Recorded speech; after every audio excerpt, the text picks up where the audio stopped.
Hello everyone, I am Dark Files, and I am here to help you today. I know you use this video to fall asleep, so before that like the video and subscribe to the channel. Also, where are you from? And what time are you watching? Now get comfortable and relax.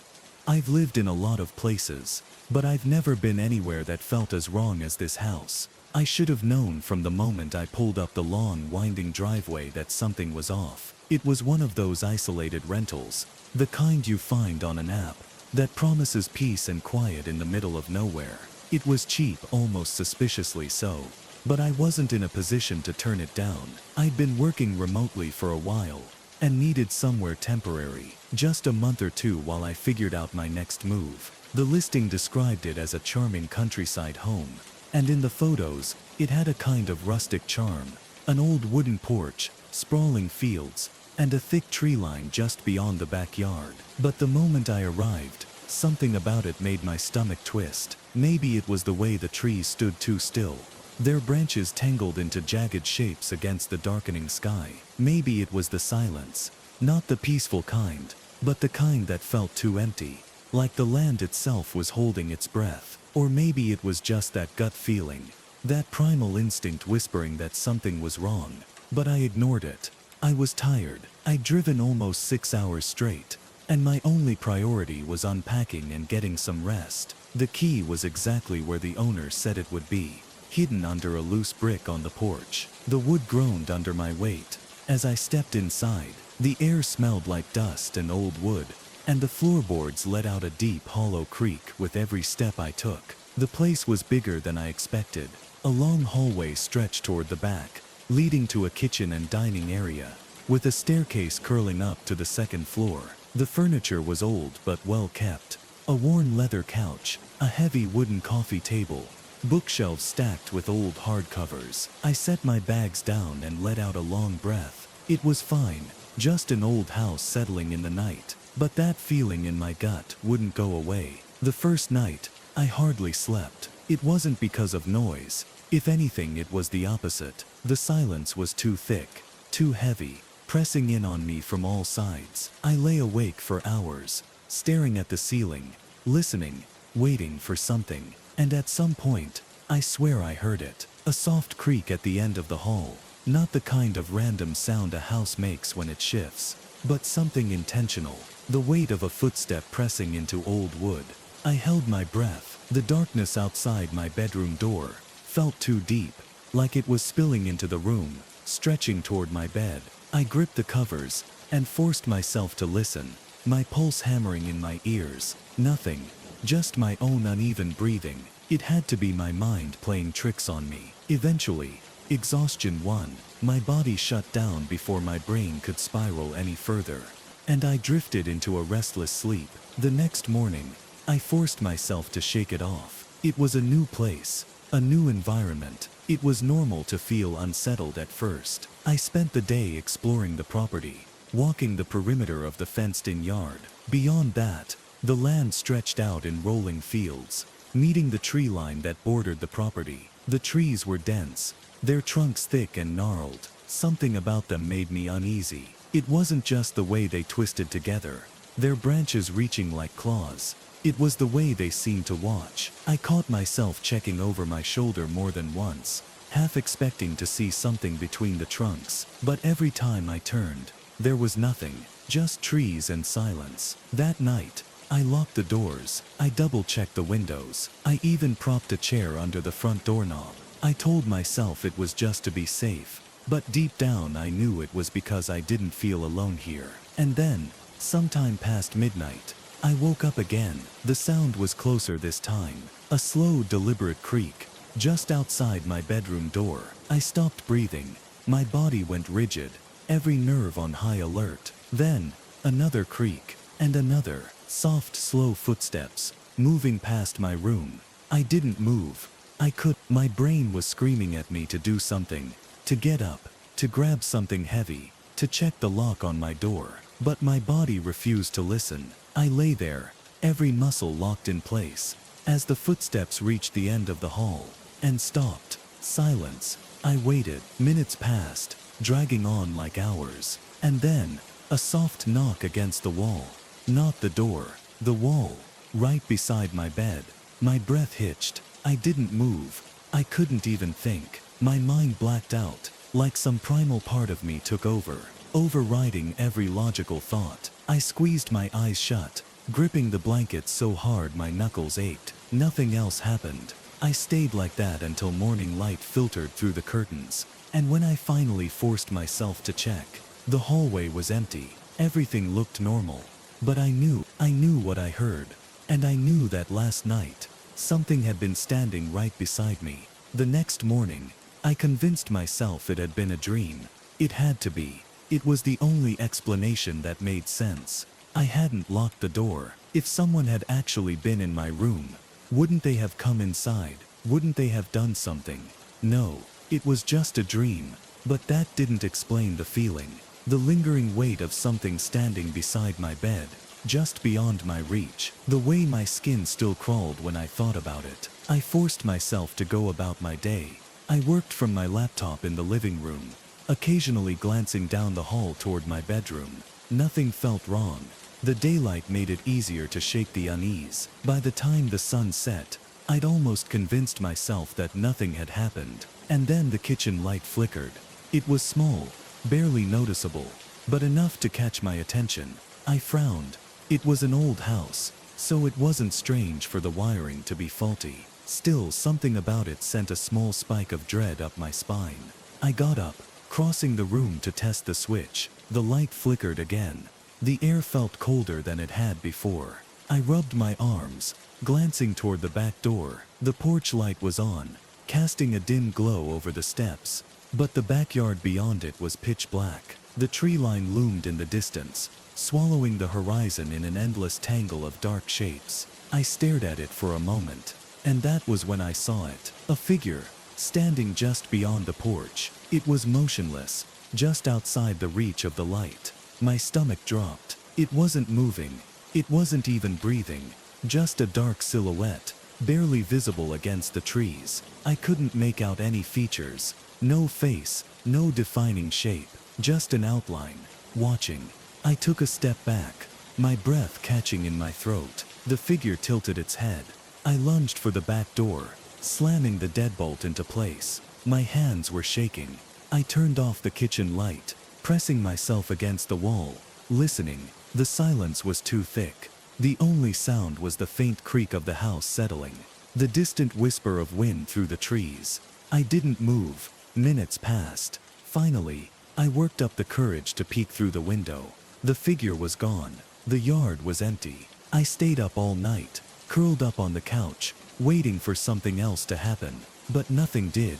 By morning I felt like I was losing my mind. I stepped onto the porch, forcing myself to check where the figure had been standing. The grass was undisturbed. No footprints, no signs of anyone. But that didn't make sense. I saw it, didn't I? That night, I made sure every window and door was locked before I even thought about sleeping. I hesitated before going to bed. My nerves felt stretched too thin, like I was running on instinct alone. I left the lamp on beside my bed, the warm glow casting shadows along the walls. I lay there, staring at the ceiling, listening. At some point, exhaustion took over. I drifted off, the hum of the lamp's soft buzz, lulling me into a shallow sleep. And then I woke up. Not to a sound, not to movement, but to a feeling. Something was in the room with me. The air was thick, pressing down on my chest. I could feel it, a presence lingering just out of view. My breath shallowed, my heartbeat thundered in my ears. I told myself not to look, but my body betrayed me. I turned my head slowly toward the foot of the bed, and I wasn't alone. There was someone standing there. No, not someone. Something. It was tall, its form barely distinguishable against the dim light. Its face was wrong. I couldn't see details, but I knew that something was off. The way it stood, the way it leaned forward, as if studying me. I couldn't move. My limbs felt paralyzed, trapped under some invisible weight. The figure shifted, stepping closer. The air turned icy, my breath coming in short, ragged gasps. Then it bent down, closer and closer, until I could feel it hovering over me. I wanted to scream, but I couldn't. I could barely breathe. The figure's face tilted, bringing it inches from my own. Then it whispered. The voice was not human. It slithered into my ears like a low hiss, a language I didn't recognize, a sound that made my entire body seize with instinctual terror. Then, just as suddenly as it appeared, it was gone. The room was empty. The air was still cold, but the weight was gone. I sat up so fast, I nearly fell off the bed.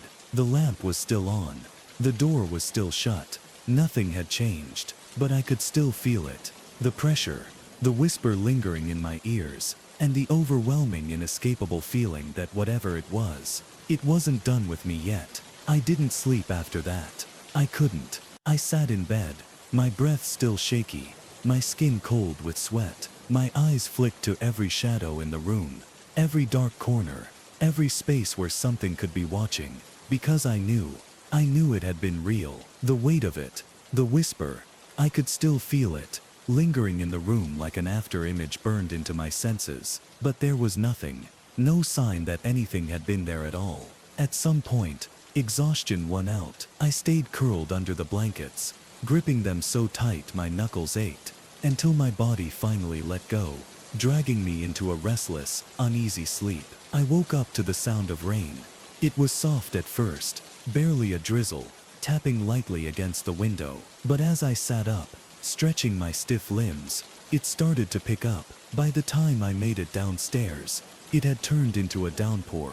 Thick sheets of rain lashed against the house, rattling the old windows, turning the world outside into a blur of gray and motion. The tree line in the distance was barely visible now, swallowed by the storm.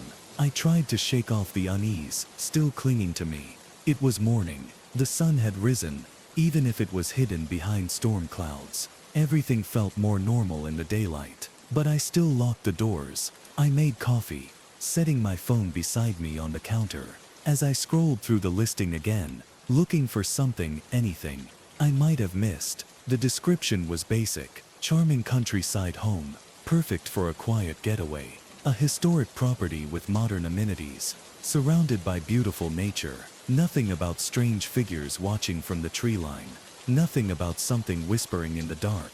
I clicked on the owner's profile, debating whether or not to message them. What would I even say? Hey, just wondering, did you forget to mention that your house is completely wrong? I sighed, running a hand through my hair. There were no bad reviews, no warnings, just people saying it was a nice place to disconnect, that it was peaceful. But the longer I stared at the screen, the more something bothered me. The reviews were all short, generic, like they weren't really saying anything at all. A noise snapped me out of it, a soft knock. I nearly dropped my phone. It had come from the front door. My pulse spiked. I wasn't expecting anyone. No neighbors, no deliveries. Another knock, slow, deliberate. I swallowed, my fingers tightening around my phone. As I moved toward the door, the floorboards creaked beneath my feet. I hesitated for a second before checking the peephole. My breath caught in my throat. There was someone standing on the porch. A man, but something about him was wrong. He was too still. His posture was stiff, unnatural, like his limbs weren't used to bending the way they should. His face was obscured beneath the hood of a soaked jacket, rain dripping from the fabric in slow, heavy drops. I didn't move. Something deep inside me screamed, "Don't open it." I should have backed away. I should have locked myself in my room and waited for him to leave. But instead I stayed there, watching. He raised his head just slightly, and I saw his eyes, or at least where his eyes should have been. But there was nothing there, just smooth, empty skin. The air left my lungs. I stumbled back, my heart slamming against my ribs. The knock came again, louder.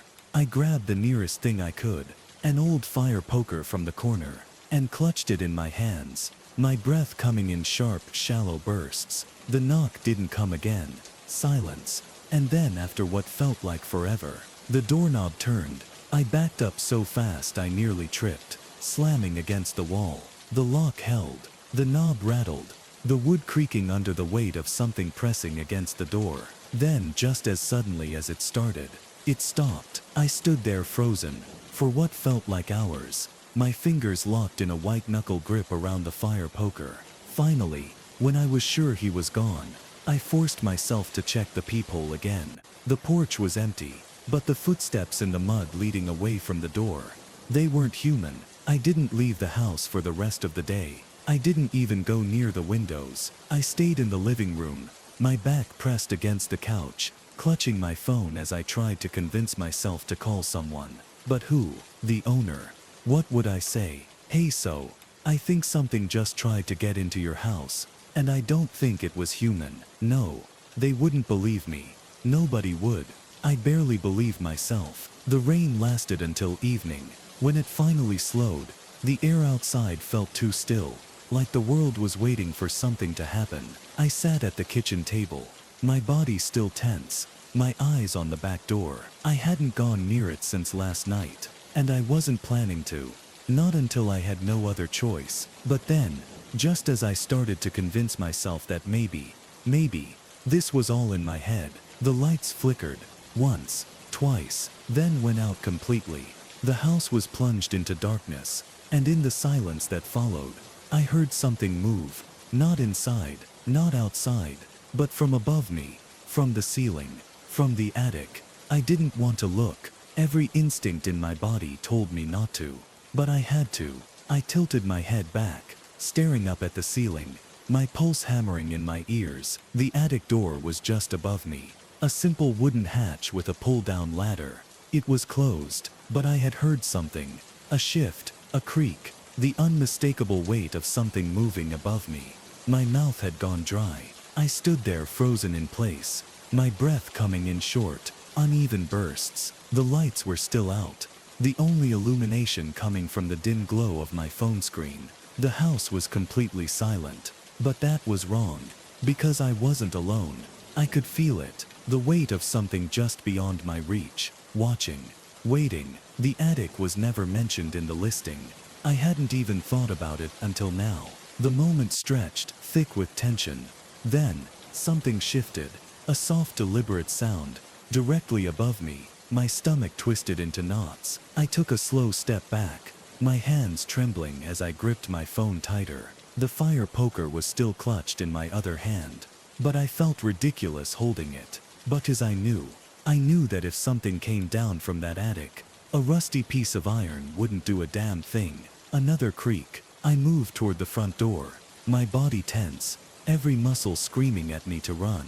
But then the sound stopped. Everything went silent. No movement, no shifting weight, nothing. And somehow, that was worse. I stood there, heart pounding, waiting for something to happen. Nothing did. The darkness pressed in, the house eerily still. Minutes passed, and then, slowly my mind started to grasp at rational explanations. Maybe it was just the house settling. Maybe a bird had gotten in somehow. Or a raccoon. Something normal. I tried to breathe through the fear, my lungs tight, my fingers still locked around the fire poker. The attic door was closed. If something was up there, it wasn't getting down, at least not yet. I forced myself to move, stepping carefully toward the breaker box in the kitchen. The power outage had to be a coincidence, right? The storm had probably knocked something loose. I just had to flip the switch. I reached the small metal panel and unlatched it, hands shaking as I ran my fingers over the breakers. Everything looked normal. No tripped switches, no signs of damage. I exhaled through my nose.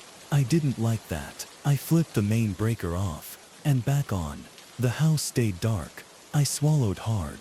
My phone screen flickered in my hand, the only source of light in the pitch-black kitchen. I turned the flashlight on, aiming it toward the hall. The beam was weak, barely cutting through the darkness. I had a horrible thought. What if I turned around and something was standing there? I clenched my jaw. No, I wasn't going to do this to myself. I wasn't going to let my own mind betray me. I forced myself to breathe. The attic could wait. The lights could wait. I just needed to get some rest. I locked my bedroom door that night. I didn't sleep. The next morning, I forced myself to act normal. I checked the breaker again. Still nothing. The house had power, but the lights refused to come back on. My phone still worked, and my laptop had battery. so I wasn't completely in the dark. Still, I felt trapped. Something was wrong with this place. I needed to leave, but when I opened the rental app, my stomach dropped. No signal. My Wi-Fi was gone. I moved around the house, trying to refresh the page. Nothing. No service. My heart started pounding again. I ran to the front door, yanking it open. The yard stretched before me, the grass still damp from last night's rain. The tree line looked further away than I remembered. The shapes tangled and wrong, as if they'd moved in the night. I took a slow step onto the porch, gripping my phone like a lifeline. The bars on the screen flickered. One moment of signal, then gone again. I had to drive into town. I grabbed my keys, heart hammering in my chest as I moved toward my car. But the moment I reached it, I froze. Something was wrong. The air felt too still. And then I saw them. The footprints. They led from the woods to my front door. Bare footprints. Deep, heavy. And they weren't mine. My stomach knotted. I turned slowly, my breath coming in sharp gasps. The footprints stopped at the porch. But there were no footprints leading back. Like whoever, or whatever, had walked up to my door, never left. The breath caught in my throat. I turned back toward the car, fumbling with the handle. It didn't budge. I pulled harder. The locks were frozen in place, like the car had been abandoned for years. I took a step back, my chest tightening. The windows were fogged over, the paint peeling in places I swore hadn't been there yesterday. The metal felt icy cold under my fingertips. My heartbeat slammed against my ribs. I turned back toward the house, and that was when I saw it. The attic door was open. The wooden hatch, the one that had been sealed shut last night, was now hanging slightly ajar. The ladder hadn't been pulled down, but something had moved it. I stepped back toward the porch, my mind spiraling. This wasn't happening. This couldn't be happening. I wasn't crazy. I wasn't imagining this. I forced myself to take another step, another, and then as I reached the front door, I felt it again, that deep sinking pressure in my chest, like I was being watched. I turned my head slowly, and in the attic, through that tiny dark gap in the wooden hatch, I saw something looking back at me. I couldn't move. I wanted to, but my body refused to listen. My breath was trapped in my chest, my pulse hammering in my ears, because I could see it. Through that thin crack in the attic door, something was watching me. I couldn't make out details, just darkness, framed by the wooden edges of the hatch. But I felt it, the weight of it, the presence, the way it knew I was looking right at it. For what felt like an eternity, neither of us moved. And then, the hatch shifted. Not much, just a fraction of an inch, but enough to make my stomach drop. I took a step back, my heart slamming against my ribs. Another. The attic didn't move again, but I knew if I stayed there, if I waited any longer, it would come down. I turned and ran inside, slamming the door shut behind me. The lock clicked into place. I stumbled back, pressing myself against the wall, trying to steady my breathing. Think. I grabbed my phone and tried to call someone, anyone, but the screen flashed. No service. My gut twisted. I needed to get out. I needed to leave this place now. But my car wasn't an option. The doors had been sealed shut, like they'd been untouched for years. I forced myself to breathe, trying to steady the raw panic crawling up my throat. If the car was useless, that left the woods. The road leading into town was at least a mile away, cutting through the thick tree line. It was a risk, but staying here was worse. I made my decision. I was leaving, now. I grabbed my backpack and shoved in the essentials: phone, wallet, flashlight, a bottle of water. My hands were shaking so badly, I nearly dropped the zipper. And then, a thump, from the ceiling. I went rigid. Another thump, slow, deliberate, like footsteps. I lifted my head, my stomach twisting. It was moving, not fast, not like it was in a hurry, but it knew I was still here. And it wasn't leaving. I swallowed hard, stepping toward the front door. And then, just as my fingers brushed the handle, the hatch creaked open. I didn't look up. I wouldn't look up. If I did, I knew I'd see it. I yanked the door open and bolted outside. The cold air hit me like a wall, thick with the lingering dampness of last night's storm. The sky was gray, the tree line looming in the distance, but I didn't stop. I sprinted across the yard, my heartbeat thundering in my ears. Behind me, the house was silent, but I felt it, watching, waiting, and then the attic door slammed shut. I nearly tripped over my own feet. I didn't look back. I ran, straight for the woods. The trees swallowed me whole. The branches tangled overhead, blocking out what little light remained. The air was dense, thick with the smell of damp earth and leaves. I didn't stop. I pushed forward, ignoring the way the underbrush clawed at my legs, the way my lungs burned with each breath. I could make it. I just had to reach the road.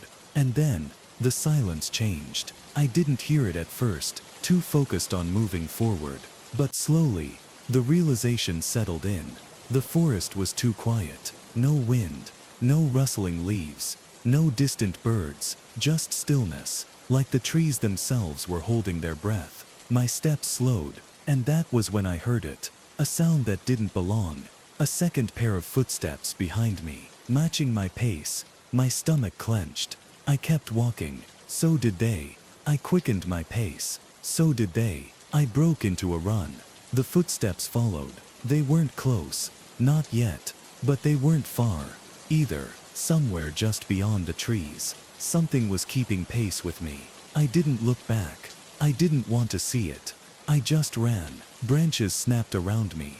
The ground uneven beneath my feet. My breath came in sharp gasps. My muscles screaming. But I didn't slow, because I knew, if I stopped, it would catch me. I burst into a clearing, my shoes slamming into damp earth. The tree line was just ahead. The road beyond it, I could see it, almost there. But the moment my foot hit the open dirt, the footsteps stopped. The hair on the back of my neck stood on end. I turned, and I saw them. Not one figure, not two, but many, lurking just at the edge of the trees. Their shapes twisting between the branches, watching. They had no faces, just smooth empty skin where their features should have been. And they weren't moving, just waiting. My breath caught in my throat. I took one step back. Their heads tilted, all at once. A single synchronized movement. The air turned thick, pressing against my lungs. I wanted to run, but I knew, if I turned my back on them, I wouldn't make it. I reached into my pocket, gripping my phone with sweaty fingers, trying to pull up the signal. Nothing. The figures shifted, a ripple of movement, subtle, almost inhuman. My legs locked in place. I could still see the road. I could make it, but my body refused to move. And then, the closest figure took a step forward. Just one. Just enough to let me know that they could. That they were waiting for something. Waiting for me. I clenched my jaw. My heart beat too fast. Too loud. I took another step back. This time they didn't move. The air pressed against me. The weight of their empty stares crushing down on my chest. I reached the tree line. One more step. Then another. And finally, I was on the road. I turned and sprinted. I didn't stop. Not until I saw headlights cutting through the distance. An old pickup rolling toward me. I ran into the road, waving my arms wildly. My voice hoarse as I shouted. The truck slowed. An older man rolled down the window.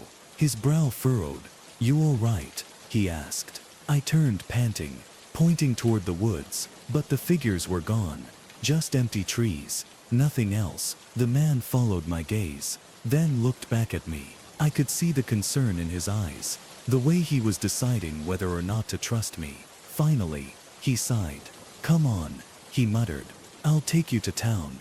I didn't hesitate. I climbed into the truck, slamming the door shut behind me. As we pulled away, I couldn't stop myself from looking back one last time. The house was barely visible in the distance now, but I knew it was still watching, and whatever was in that attic, it wasn't done with me yet. The ride into town was silent. I sat stiffly in the passenger seat, gripping my phone with numb fingers, still shaking from the adrenaline crash. The old man driving glanced at me every now and then, like he was trying to piece together what the hell had happened to me. I didn't say anything, not yet. I couldn't. My thoughts were still tangled. my mind replaying everything I'd seen. The footprints, the attic door, the figures in the trees. Had they been real? I knew they had. I felt them, saw them. But now, sitting in the old pickup truck, with the world moving past me in steady, normal motion, it all felt wrong, like a nightmare I hadn't woken up from yet. The man let out a slow exhale. "You from around here?" he asked, breaking the silence. I shook my head. "Just renting a place, for the weekend." He made a low, thoughtful sound, like that meant something to him. "You stay at that old house up the road?" I hesitated. "Yeah." Another pause. He tapped his fingers against the wheel. "Figured. Nobody around here rents that place twice." My stomach tightened. I turned to face him fully, my pulse still skittering in my chest. "What do you mean?" The old man kept his eyes on the road. His jaw shifted like he was thinking, like he was deciding how much to tell me. Finally, he sighed. "That house ain't right," he muttered. A cold feeling settled deep in my ribs. "Why? What happened there?" He didn't answer. Not right away. His fingers tightened around the steering wheel. "People don't like to talk about it," he said finally. "It's just bad luck." I swallowed hard. "Something was in the attic," I whispered. The old man didn't react, like that was exactly what he expected me to say. I leaned forward slightly, and something was in the woods. His grip tightened again. His knuckles turned white. "You see him?" The way he said it made my stomach twist. I licked my lips, my throat dry. "You know about them," he exhaled, shaking his head. "Everybody around here knows. We just don't talk about it." A shiver crawled up my spine. The truck turned onto the main road now. The distant town coming into view. Small, quiet, but real. Normal, like it was part of a different world entirely. The old man glanced at me again, his expression unreadable. "You're lucky, you know. They let you leave." A chill ran through me. "What if they didn't?" I asked quietly. The man didn't answer. He didn't need to. I already knew. The diner was small, tucked on the corner of a quiet street. But the moment I stepped inside, I felt safer. It was bright, warm. The scent of coffee and frying bacon filled the air. The low hum of voices and clinking dishes grounded me, pulled me out of the nightmare still gripping my mind. The old man led me to the counter, nodding to the waitress. "Coffee," he muttered. "For both of us." The woman, a middle-aged lady with sharp eyes, looked me over, then set 2 mugs on the counter without a word.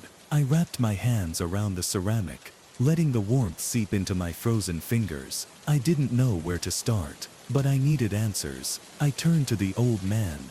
"What do you know about that house?" His lips pressed into a thin line. A long pause. Finally, he exhaled, rubbing a hand over his face. "It goes back a long time," he muttered. "Before the town was even here. Land belonged to a family. Something happened. Nobody really knows what. But people started disappearing. The house was abandoned for years. Then someone fixed it up, started renting it out. But no one ever stayed long." I swallowed hard.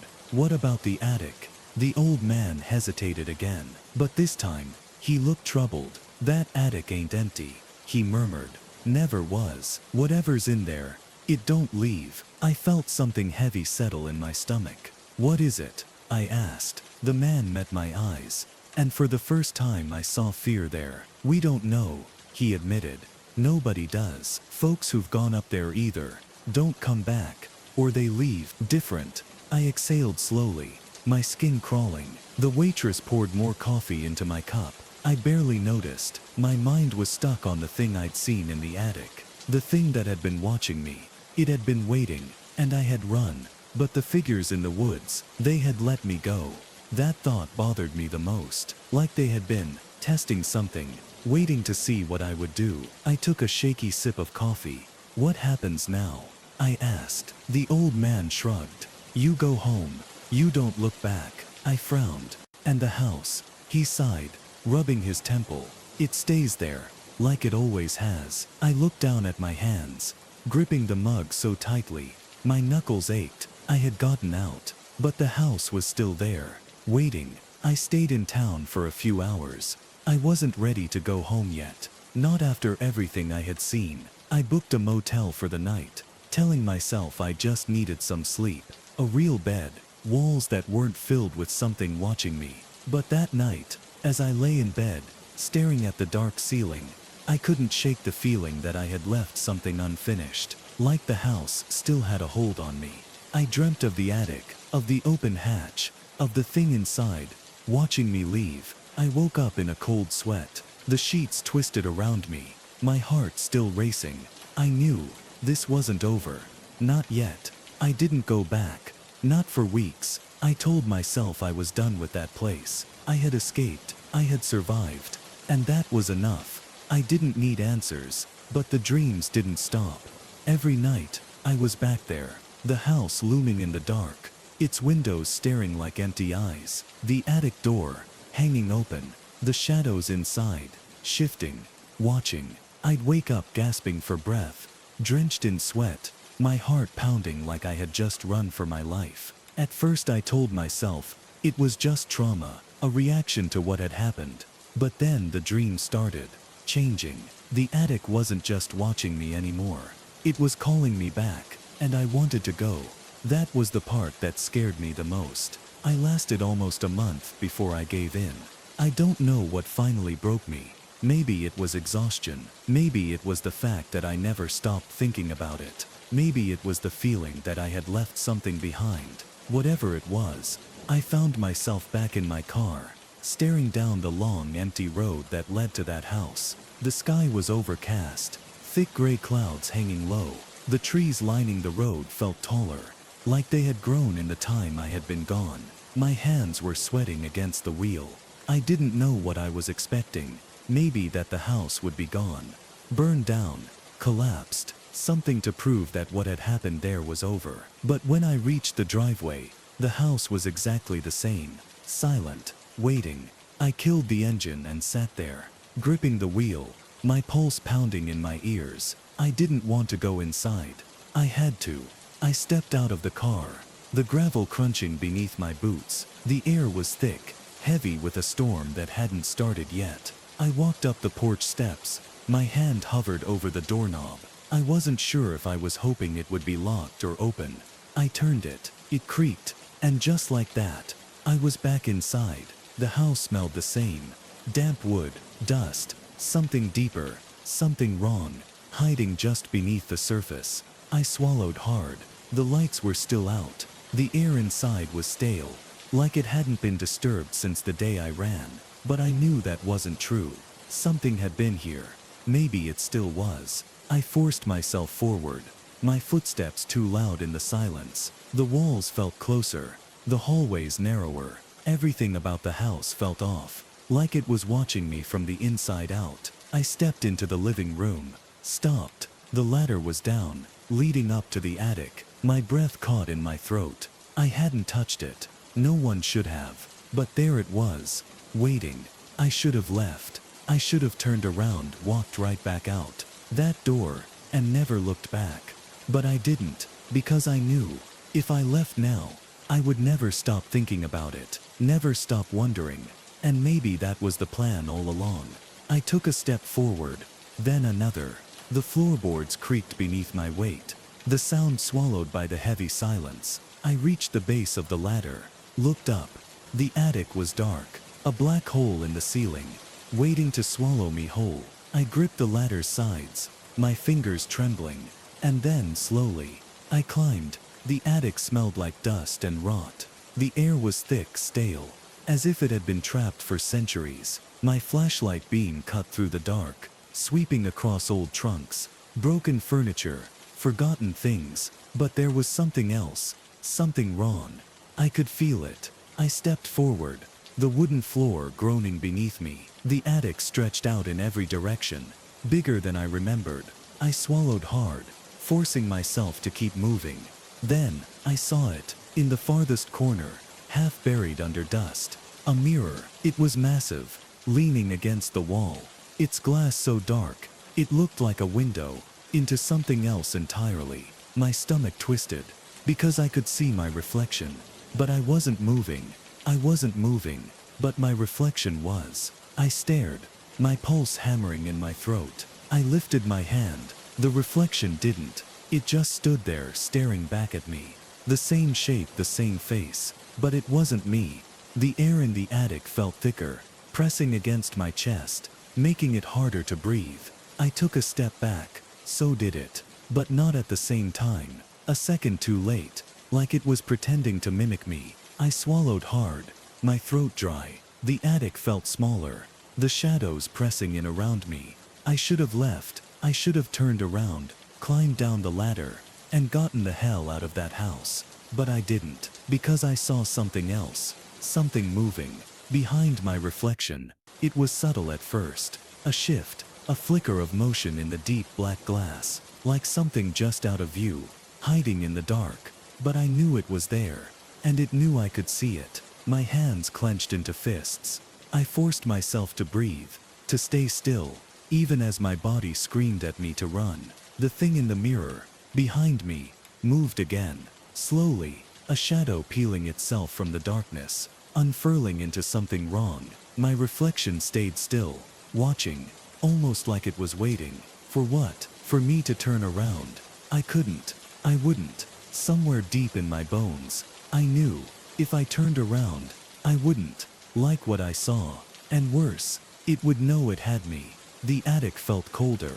The thing in the mirror shifted. It was closer now. I could make out the shape.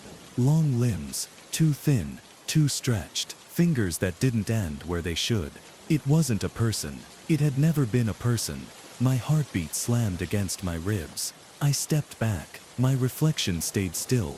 The thing behind me, it didn't. It moved forward, reaching. Its hand, pale and wrong, lifted toward my reflection's shoulder, toward me. I felt a breath against my neck. Cold, too close. My vision blurred. I had to get out. I turned and ran. The attic exploded into motion. The floorboards groaned beneath me. The shadows rushing in, twisting, reaching. I didn't look back. I didn't want to see it. I slammed into the ladder, scrambling down so fast my foot slipped, nearly sending me crashing to the floor below. I caught myself at the last second, my breath coming in short gasps, my hands slick with sweat. The moment my feet hit the ground, the attic door slammed shut. I stumbled backward, my chest heaving, the silence pressed against my skull. A deafening weight. I couldn't breathe, couldn't think, because I knew that thing was still up there, and it was waiting. I left the house. I didn't grab my bag, didn't lock the door.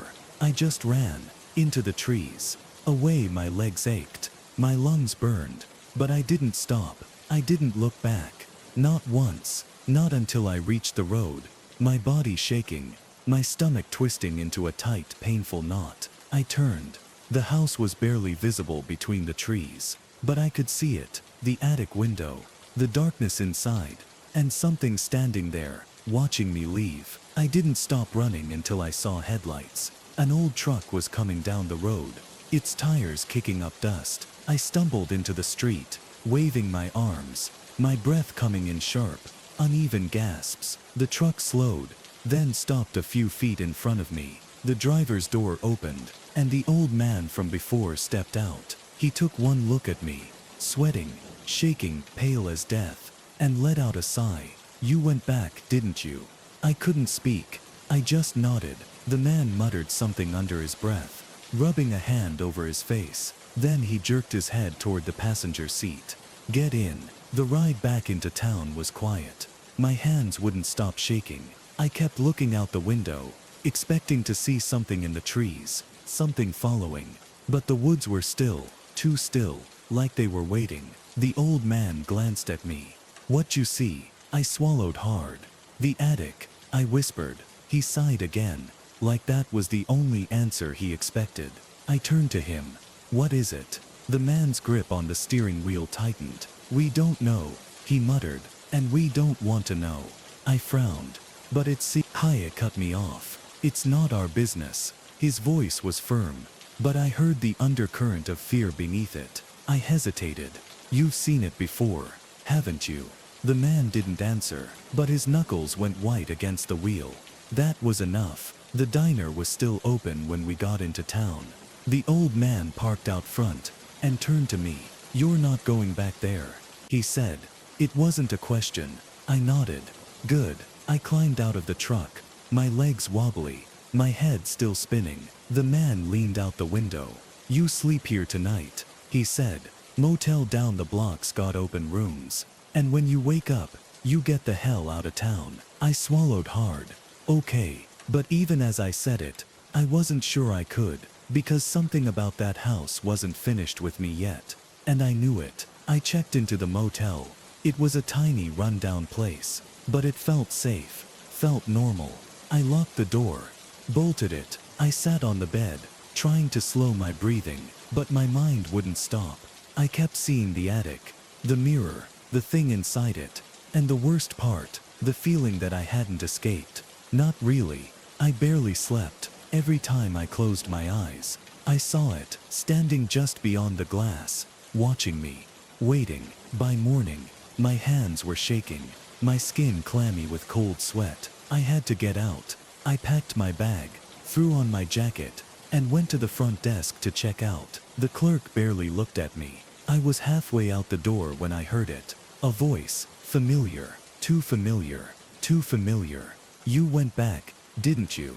I stopped cold, turned. There was a mirror hanging behind the counter, and in it, I saw myself, but I wasn't moving. I froze. The reflection of myself in the mirror behind the counter did not move. My heart slammed against my ribs, the blood in my veins turning to ice. I lifted my hand. My reflection didn't. It just stood there, staring, watching.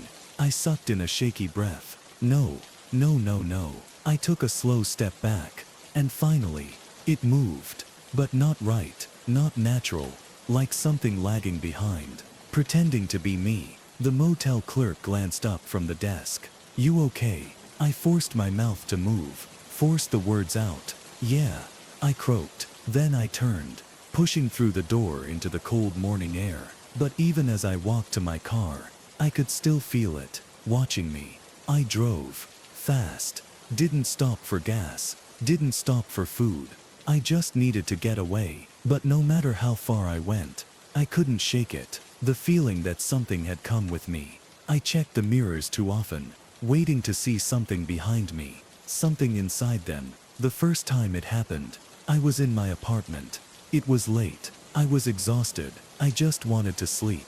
I flicked on the bathroom light. I bent down, splashed cold water on my face, breathing hard, trying to shake the anxiety still crawling under my skin. Then I looked up at the mirror and saw it. My reflection, standing perfectly still. I jerked back, my stomach flipping, and after a beat, it moved. But too late, too slow, like it hadn't expected me to notice. That was the first time. The next I saw it in my bedroom mirror, then in the screen of my phone when it was dark. Always watching, always delayed, like it was getting better at pretending to be me. I stopped looking in mirrors after that, kept them covered, stopped using my phone screen at night.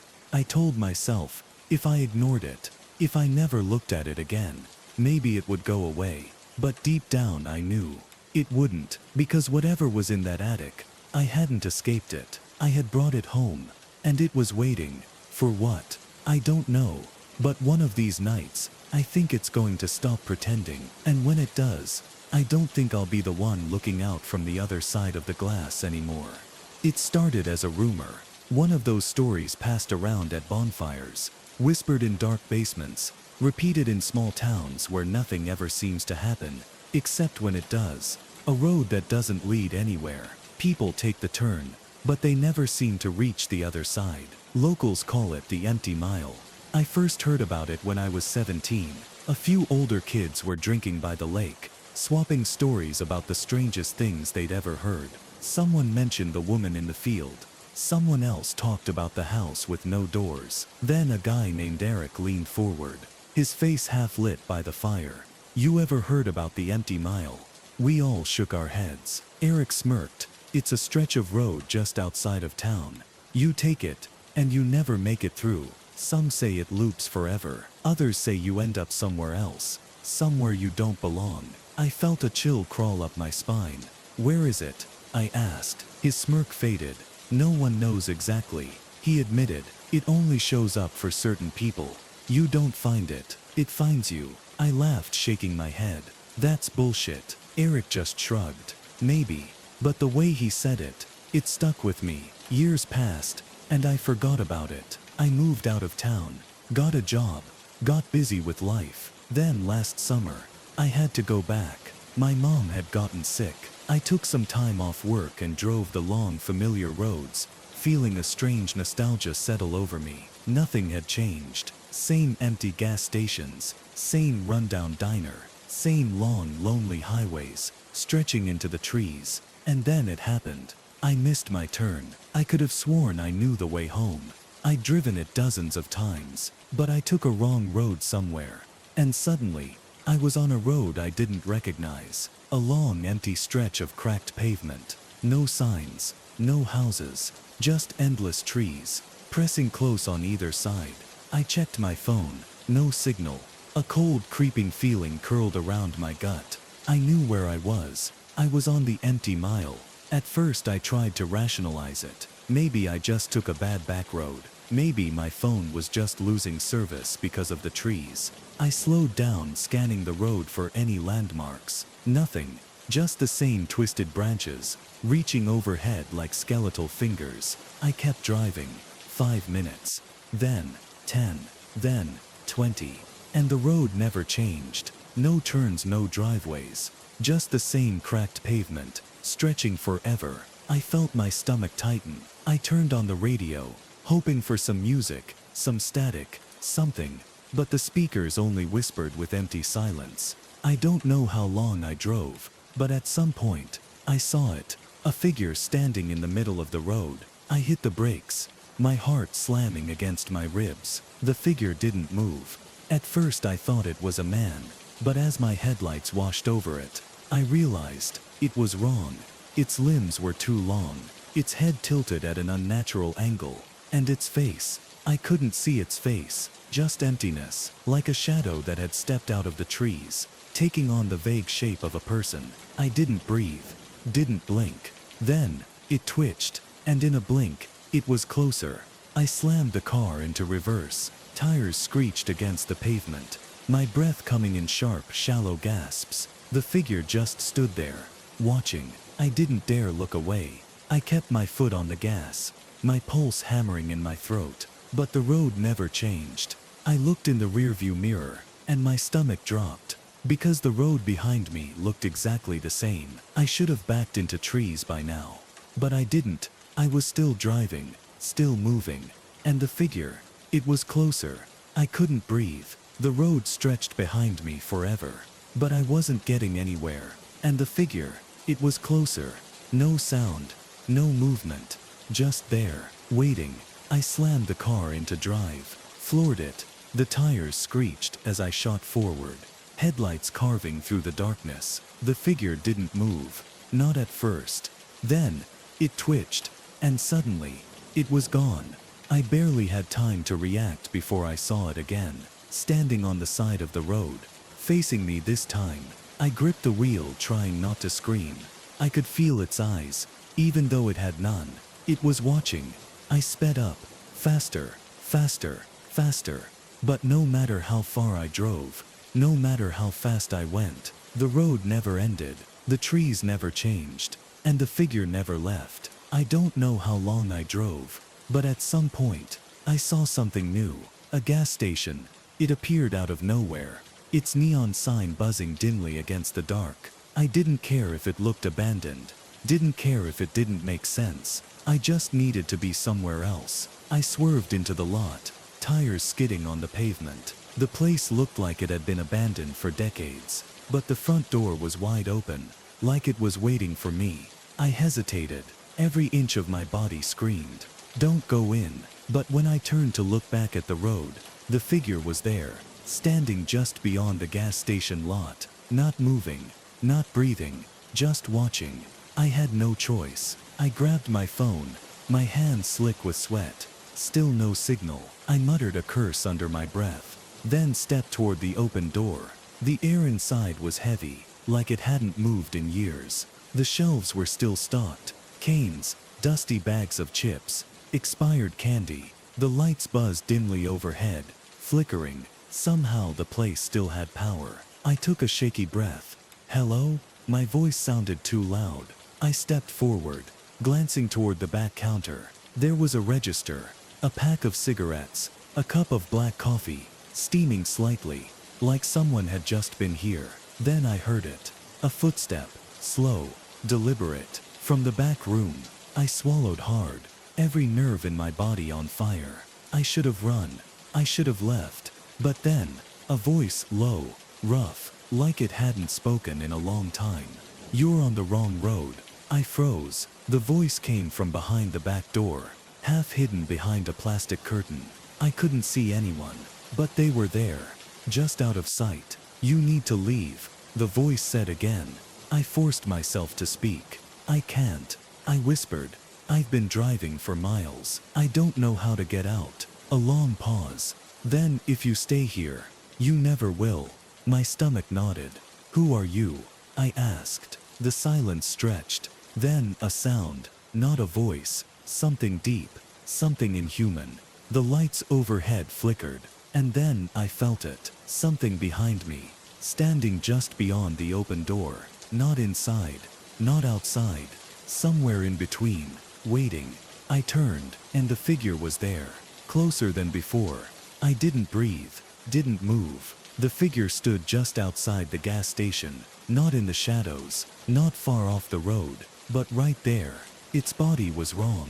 The shape was almost human, but stretched too tall, like it had been pulled apart and stitched back together the wrong way. And its face, there wasn't one, just a deep hollow absence, like something had scooped it out. My hands clenched into fists. I stepped back. The floor creaked beneath me, and the figure twitched, like it heard that, like it felt that.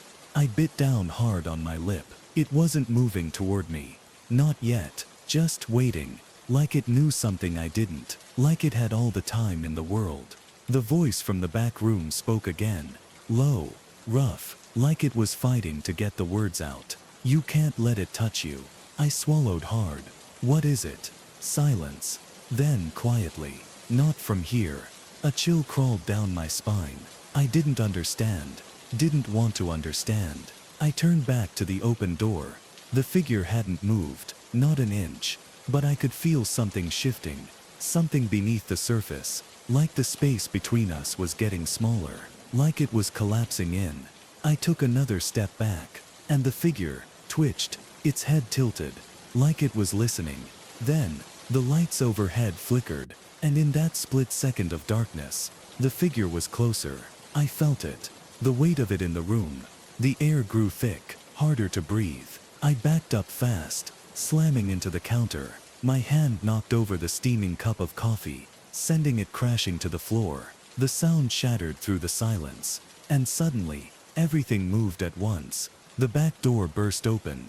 I didn't see who or what was inside. I didn't look, because the figure at the door, it was coming, fast. It didn't walk, didn't run. It shifted, like a frame skipping in a broken film. One moment at the door, the next halfway inside. I bolted, didn't think, didn't hesitate. I threw myself over the counter, crashing into the shelves behind it. Bottles tumbled down, shattering, spilling liquid across the floor. I scrambled to my feet, heart hammering. Behind me, a sound, something deep, like a radio signal being twisted, distorted, trying to form words, trying to speak. I ran. The gas station door slammed shut behind me. I didn't stop moving, didn't look back. My car was still running. I hit the door, wrenched it open, and threw myself inside. Hands shaking, I slammed it into drive, and floored it. The road stretched ahead, empty and endless. The neon gas station lights flickered in the mirror, and standing there, in the lot, not chasing me, not moving, just watching, both of them. There were two now. I almost lost control of the car. My hands clenched the wheel too tight, my chest heaving. The road didn't change. Still the same stretch of cracked pavement, winding forever. But I wasn't stopping. Couldn't. I had to get out. I checked my phone. Still no signal. The radio was nothing but static. I pressed harder on the gas. Faster, faster. The headlights cut through the dark. And then, a shape in the road. I slammed the brakes. The car skidded, tires screeching, burning against the asphalt. My stomach lurched as the seatbelt cut into my chest. And standing in front of me, not one, not two, three figures, lined up in the road, perfectly still, perfectly wrong. I couldn't move, couldn't think. They were waiting for me. I don't know how long I sat there. Mouth dry, hands frozen on the wheel, breath coming in short, shallow gasps. The figures didn't move, didn't breathe, but I felt it. Something closing in, like the road itself was starting to twist, like the space around me wasn't real anymore. And suddenly, I knew I wasn't getting out of here. Not by driving, not by running, not by fighting. There was only one way. I had to turn around. I didn't want to do it. Every instinct in my body screamed not to. But I knew I had to turn around. I gripped the wheel, knuckles white. The figures in the road didn't move, didn't flinch. They were waiting. I took a slow, shaky breath. Then, I turned the wheel. The car groaned, tires grinding against the cracked pavement. My breath caught in my throat. The figures stood perfectly still, not reacting, not moving toward me, just watching. I forced myself to keep going. My chest ached from holding my breath. The car swung around, facing the opposite direction, back toward the gas station, back toward the road I'd already traveled. And then, something changed. The air shifted, like everything had been waiting for this moment. The figures twitched, their heads tilted. I slammed my foot on the gas. The road didn't look the same anymore. The pavement was darker, like it was rotting. The trees leaned closer, their branches twisting together, blocking out what little light was left. I didn't care. I didn't stop. I drove straight through the dark, and behind me, I heard them move. At first it was quiet. Then the sound started. A distant whispering, like something speaking without words. I gritted my teeth, pressing harder on the gas. The speedometer climbed. The road stretched ahead, and the whispering got closer. I couldn't look in the mirrors. I didn't want to see how many were back there now. Didn't want to see what was chasing me. But I could feel it. The pressure, the weight. The air was thick, pressing against my skin like I was being buried. I kept my eyes on the road, kept driving. And then, a shape appeared ahead. Something was waiting for me. My breath hitched. I almost slammed the brakes, but something told me not to. Not this time. I narrowed my eyes, trying to see through the dark. The shape was standing in the middle of the road, not moving, not like the others. I swallowed hard, and then, I recognized it. It was me. I nearly lost control of the car. My own face stared back at me, standing in the road. Same jacket, same clothes, same wide, terrified eyes. I let out a shaky breath. The whispering behind me rose. I couldn't stop, couldn't slow down. I pressed harder on the gas, and my own reflection didn't move, didn't try to run, didn't even flinch. I braced for impact, and then, I drove right through it. For a moment, there was nothing. No road, no sound, just empty, endless black. I was falling, spinning. Something was pulling me backward. The air rushed past my ears in a deafening roar. Then, everything snapped back. I gasped, slammed my hands against the wheel. The road was different. The sky was lighter. The trees weren't twisting together anymore. And up ahead, I saw it. A stop sign. A real one. At a real intersection. I nearly started crying. I slowed the car, my body shaking all over. The whispering was gone. I pulled over, hands trembling so hard I could barely breathe. I looked in the rearview mirror. The road behind me was empty. I checked my phone. For the first time in hours, there was a signal, a single bar. I let out a broken, ragged laugh. Then I called the first person I could think of. The old man picked up after one ring. "You made it out." It wasn't a question. I swallowed. I didn't even know what to say. Finally, I choked out, "What the hell was that?" The old man sighed. "That was the empty mile," he said. like I should have already known, like I should have never ended up there. You're lucky. Most people don't come back. I sat there, gripping the phone so tightly. My fingers ached. I wanted to scream, to demand answers, but I couldn't seem to breathe right. The old man didn't speak, didn't rush me, like he knew I needed a moment, like he'd done this before. Finally, I forced the words out. What do you mean most people don't come back? The old man let out a long tired sigh. You were never supposed to be on that road. I shivered. The car still felt cold, even though I had the heat blasting. My pulse pounded behind my eyes. I glanced in the rearview mirror again. The road behind me was just a road. But something in my gut didn't believe it. Something in me knew. I wasn't really out yet. Where are you now? The old man asked. I turned my head, looking through the windshield. A quiet 2-lane road, stretching ahead into the early morning haze. A few old buildings in the distance. Nothing looked wrong. But then again, nothing had looked wrong before either. I owned on, I admitted. The old man sighed again. You need to keep driving. I hesitated. I didn't want to move, didn't want to risk anything. But my gut told me I couldn't stay here. Something felt off. The air was too still. Like the moment I stopped, something else had stopped with me. Watching, waiting. I put the car into drive, started rolling forward. The old man spoke again. There's a way to make sure you're really out. His voice was lower now, almost cautious. You listening? I nodded, even though he couldn't see me. Yeah, I whispered. He exhaled slow. Check the radio. I swallowed hard. A part of me didn't want to, but I reached over, fingers hovering over the dial. Turn it on, the old man murmured. I did. Silence. No static, no music, just nothing. My stomach twisted. I turned the dial. Still nothing. My hands started shaking again, because I understood. I wasn't out. Not yet. My breathing grew shallow. I forced my voice to stay steady. What does it mean? The old man was quiet for a long moment. Then finally, you're still on the road. I nearly slammed on the brakes. But I couldn't. I just stared out at the road ahead. Everything looked normal, familiar. But it wasn't. It never had been. Just keep driving, the old man said. Don't stop, don't turn around. I swallowed the lump in my throat. How do I get out? Another pause. Then softly, you have to listen. I didn't understand at first. Then I heard it. Faint, distant, somewhere deep beneath the silence. A sound, a whisper. It was soft, like wind through the trees. But it wasn't the wind. It was words, and they were calling my name. I gripped the steering wheel. The whispering grew louder.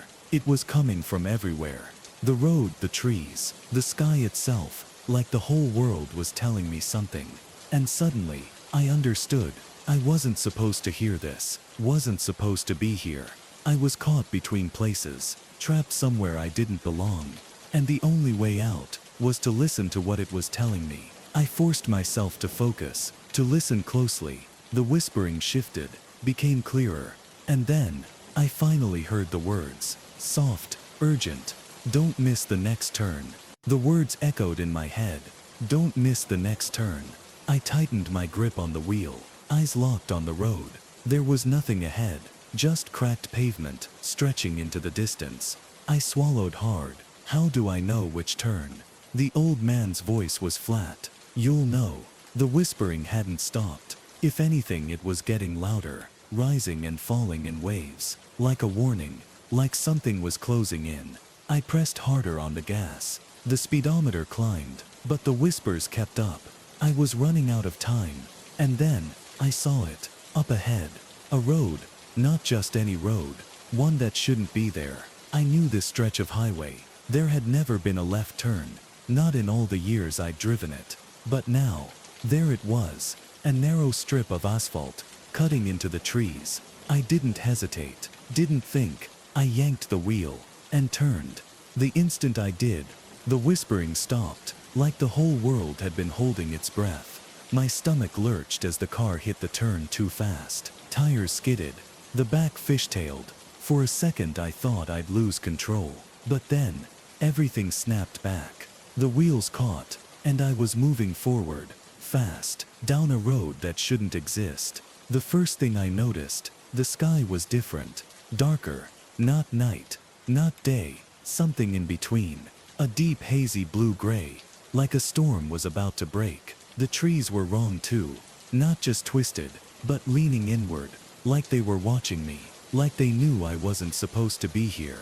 I clenched my jaw. I had to keep going. The road wasn't smooth. It was old, cracked, pieces missing. The further I drove, the worse it got. The pavement crumbled away, turning to hard-packed dirt. My tires kicked up dust, but I didn't dare slow down, didn't dare look back, because I felt it, something behind me, something following. I couldn't see it, didn't need to. I could feel it breathing down my neck, heavy, patient, like it knew I had nowhere else to go. I checked the rearview mirror. For the first time since this nightmare started, I could see something moving, but it wasn't the figures. It wasn't people at all. It was the trees. They were pulling themselves up, untangling from the ground, their roots splitting like fingers. As they rose, I gritted my teeth, didn't blink, didn't breathe. The trees were walking, slow, deliberate, keeping pace with me. And in the gaps between them, I saw something else. Figures. Not like before, not standing still. These were crawling, moving low to the ground. Not human, not animal, something in between. Their limbs bent wrong, their heads tilted toward me. I couldn't see their faces, didn't want to, didn't dare look for too long. I pressed harder on the gas. The trees closed in. The road narrowed. The sky dimmed. Everything was pulling me in, like a trap, like a mouth closing around me. And then, up ahead, a bridge. It was barely standing, old wooden, the kind that shouldn't hold a car's weight. But I didn't slow down, didn't have time.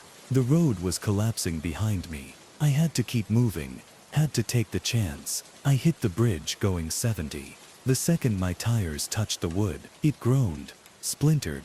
I saw the planks bend. The car shook. I held on, prayed, and then the world dropped out from under me. For a moment I was falling, weightless, spinning. The bridge gave out, and then everything went black. I woke up somewhere else. I woke up somewhere else. Not in my car, not on the road, but lying on my back, staring up at a sky that wasn't a sky. It looked like storm clouds frozen in place, thick and unmoving. A deep swirling gray-blue that stretched forever. Like I was beneath something, not under the sky, but trapped inside it. A low humming sound filled the air, like a radio signal just out of range. Distant, constant. I sat up and realized I wasn't alone. Figures stood around me, not close, not touching, just watching, tall, thin, and wrong. Their bodies were stretched, pulled apart, like they'd been stitched back together in the wrong order. I couldn't see their faces, didn't want to. Their heads were tilted toward me, like they were listening, like they were waiting for something. I forced myself to move. The ground beneath me felt off, like dirt that had never been touched before. Too soft, too smooth, like it wasn't real. I pushed myself to my feet. The figures didn't react, didn't move, just stood there. I turned in a slow circle, looking for an exit. A road, a sign, anything, but there was nothing. Just a flat, empty plain, and the whispering, still humming in the air. I reached for my phone. My hand shook. I checked the screen. No signal, no time, no anything, just a blank screen, like the whole world had stopped. I took a shaky breath, and then, the whispering shifted, became clearer. A voice. And it wasn't mine. It came from everywhere at once. A sound that wasn't really a sound. It spoke without words, without a mouth. A feeling more than a voice.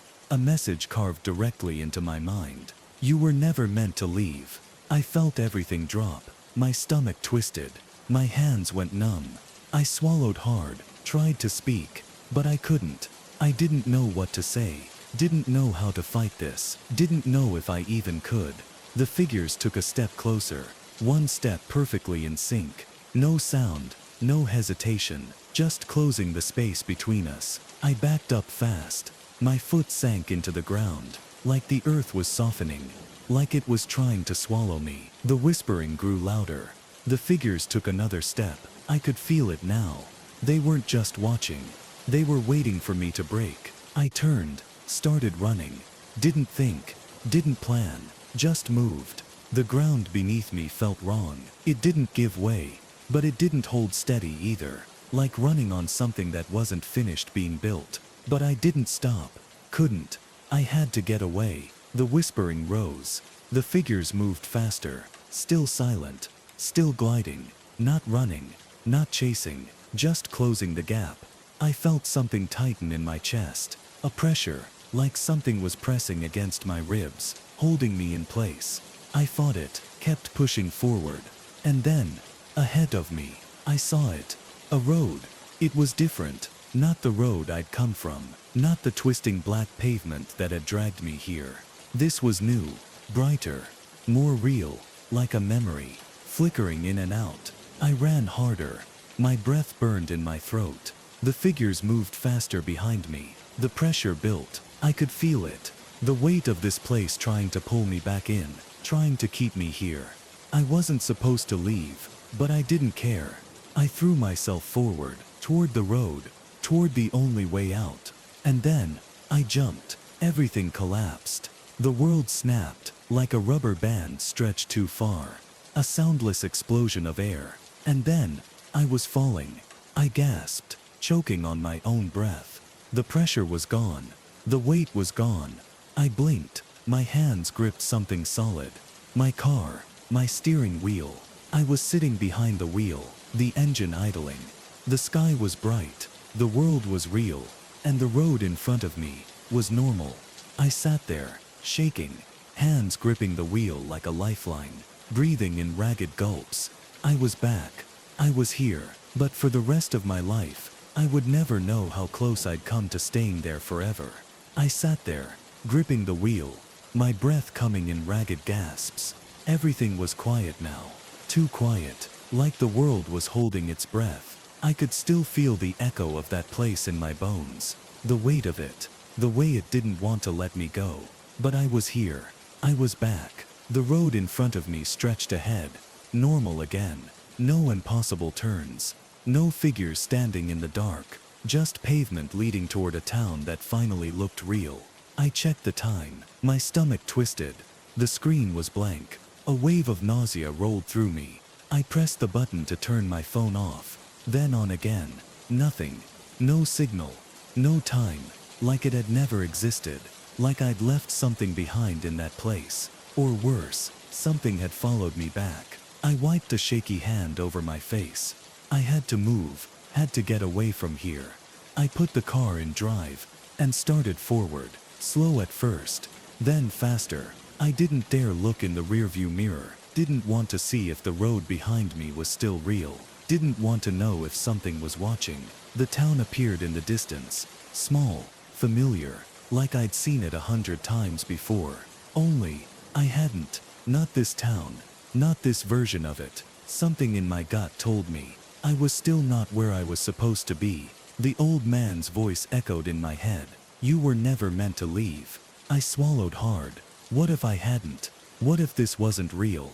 What if I was still somewhere else? The road signs looked right. The gas station ahead looked like any other small town pit stop. But the people, they moved too slowly. Their heads turned just a little too late. Their eyes lingered too long, like they weren't really people, like they were waiting for me to figure it out. I kept driving, didn't stop, didn't even breathe right until I saw something ahead. A highway sign, familiar, marked with an exit leading back home. My real home. The tension in my chest eased, just a little. I could make it. I could really get out. But as I turned onto the ramp, the radio clicked on. I hadn't touched it. Hadn't even thought about it. But the static buzzed to life. A low pulsing hum beneath the white noise. My fingers tightened on the wheel. I shouldn't listen. I should turn it off. But something in my head whispered, what if it's telling you the way out? The hum shifted, became something else. A voice, but not the whispering from before. This one was closer, familiar. And when it spoke, I almost slammed on the brakes. Because it was mine. You never made it out. My blood turned ice cold. My own voice filled the car, crackling through the static. You never left. You're still on the road. I swallowed, my throat dry as sand. No, I whispered. No, past wasn't true. I was here. I was driving. I was out. But the radio kept playing. And my voice kept talking. You think you got away. You didn't. Look in the mirror. I couldn't. I wouldn't. I kept my eyes forward, hands locked on the wheel. But my heartbeat was too loud now, thudding against my ribs, filling my skull. Because some part of me, some awful deep part of me, knew that if I looked, I wouldn't see myself, wouldn't see a road behind me, wouldn't see anything that made sense. I pressed harder on the gas. I had to go, had to leave it behind. The radio hissed, the voice faded, and then a new one spoke. Not mine, not the whispering, something else, a voice that wasn't human at all. Where do you think you're going? The voice slithered through the speakers, deep, wet, like something dragging itself through the static. I didn't answer, didn't breathe, didn't even blink. I just pressed the gas harder. The highway stretched ahead, wide, empty. Everything looked normal, but the voice knew better. I could feel it watching, even though I didn't know where it was. You never left. The radio crackled. You're still on the road. I gritted my teeth. No, I whispered. No, I was out. I could see the town behind me, the trees passing by, the blue of the sky, but deep down, I felt it. A wrongness, a sensation crawling up my spine, like the air around me was too thick, like something was waiting for me to notice. The radio hissed, and then, the voice laughed, a low gravelly chuckle. It wasn't amused, it was hungry. You think you're in control. You never were. I tried to ignore it, tried to focus on the road ahead. But then, the lights changed, the sunlight dimmed, the sky darkened, not like a storm, not like sunset. It was like someone had turned a dial, muted the world, washed it in gray. I swallowed hard, fingers clenched around the wheel. The pavement didn't feel real anymore, like I was driving on something else, something that was waiting to open up beneath me. I glanced at the signs, trying to make sense of where I was, but the letters weren't right. They shifted, blurring, like they were being rewritten, like the road was deciding what came next. And I wasn't part of that decision. The laughter faded. The voice grew softer. You should have never turned. You should have never listened. You were already home. My chest tightened. I forced myself to breathe. I had to keep driving. Had to get through this. I focused on the next stretch of road, determined, certain that if I just kept going, I'd find my way back. But then, I saw something ahead, something that shouldn't have been there, something that made my stomach drop. The turn, the same impossible turn I had taken before, leading back into the trees, waiting for me, like I had never left at all. I slammed on the brakes. The tires screeched. The car skidded. A rush of air slammed against my face, and for the first time, I made the mistake of looking in the rearview mirror. I saw myself sitting behind the wheel, hands clenched, eyes wide. But it wasn't me. Not anymore, because the thing in the mirror was smiling. I couldn't breathe, couldn't move. The thing in the mirror, it was still smiling, not just with its mouth, with its eyes, like it knew something I didn't, like it was waiting for me to understand. And then, it blinked. I ripped my gaze away, turned to look over my shoulder, to prove to myself that it wasn't real, that it was just my reflection. But there was nothing in the back seat, just darkness, like the car had no end, like if I kept looking, I'd see something crawling forward, something that had been there the whole time. The radio buzzed, not with static, not with voices, with breathing, slow, even, not mine. Look at me, the voice whispered, not from the speakers, not from inside the car, from behind my own eyes.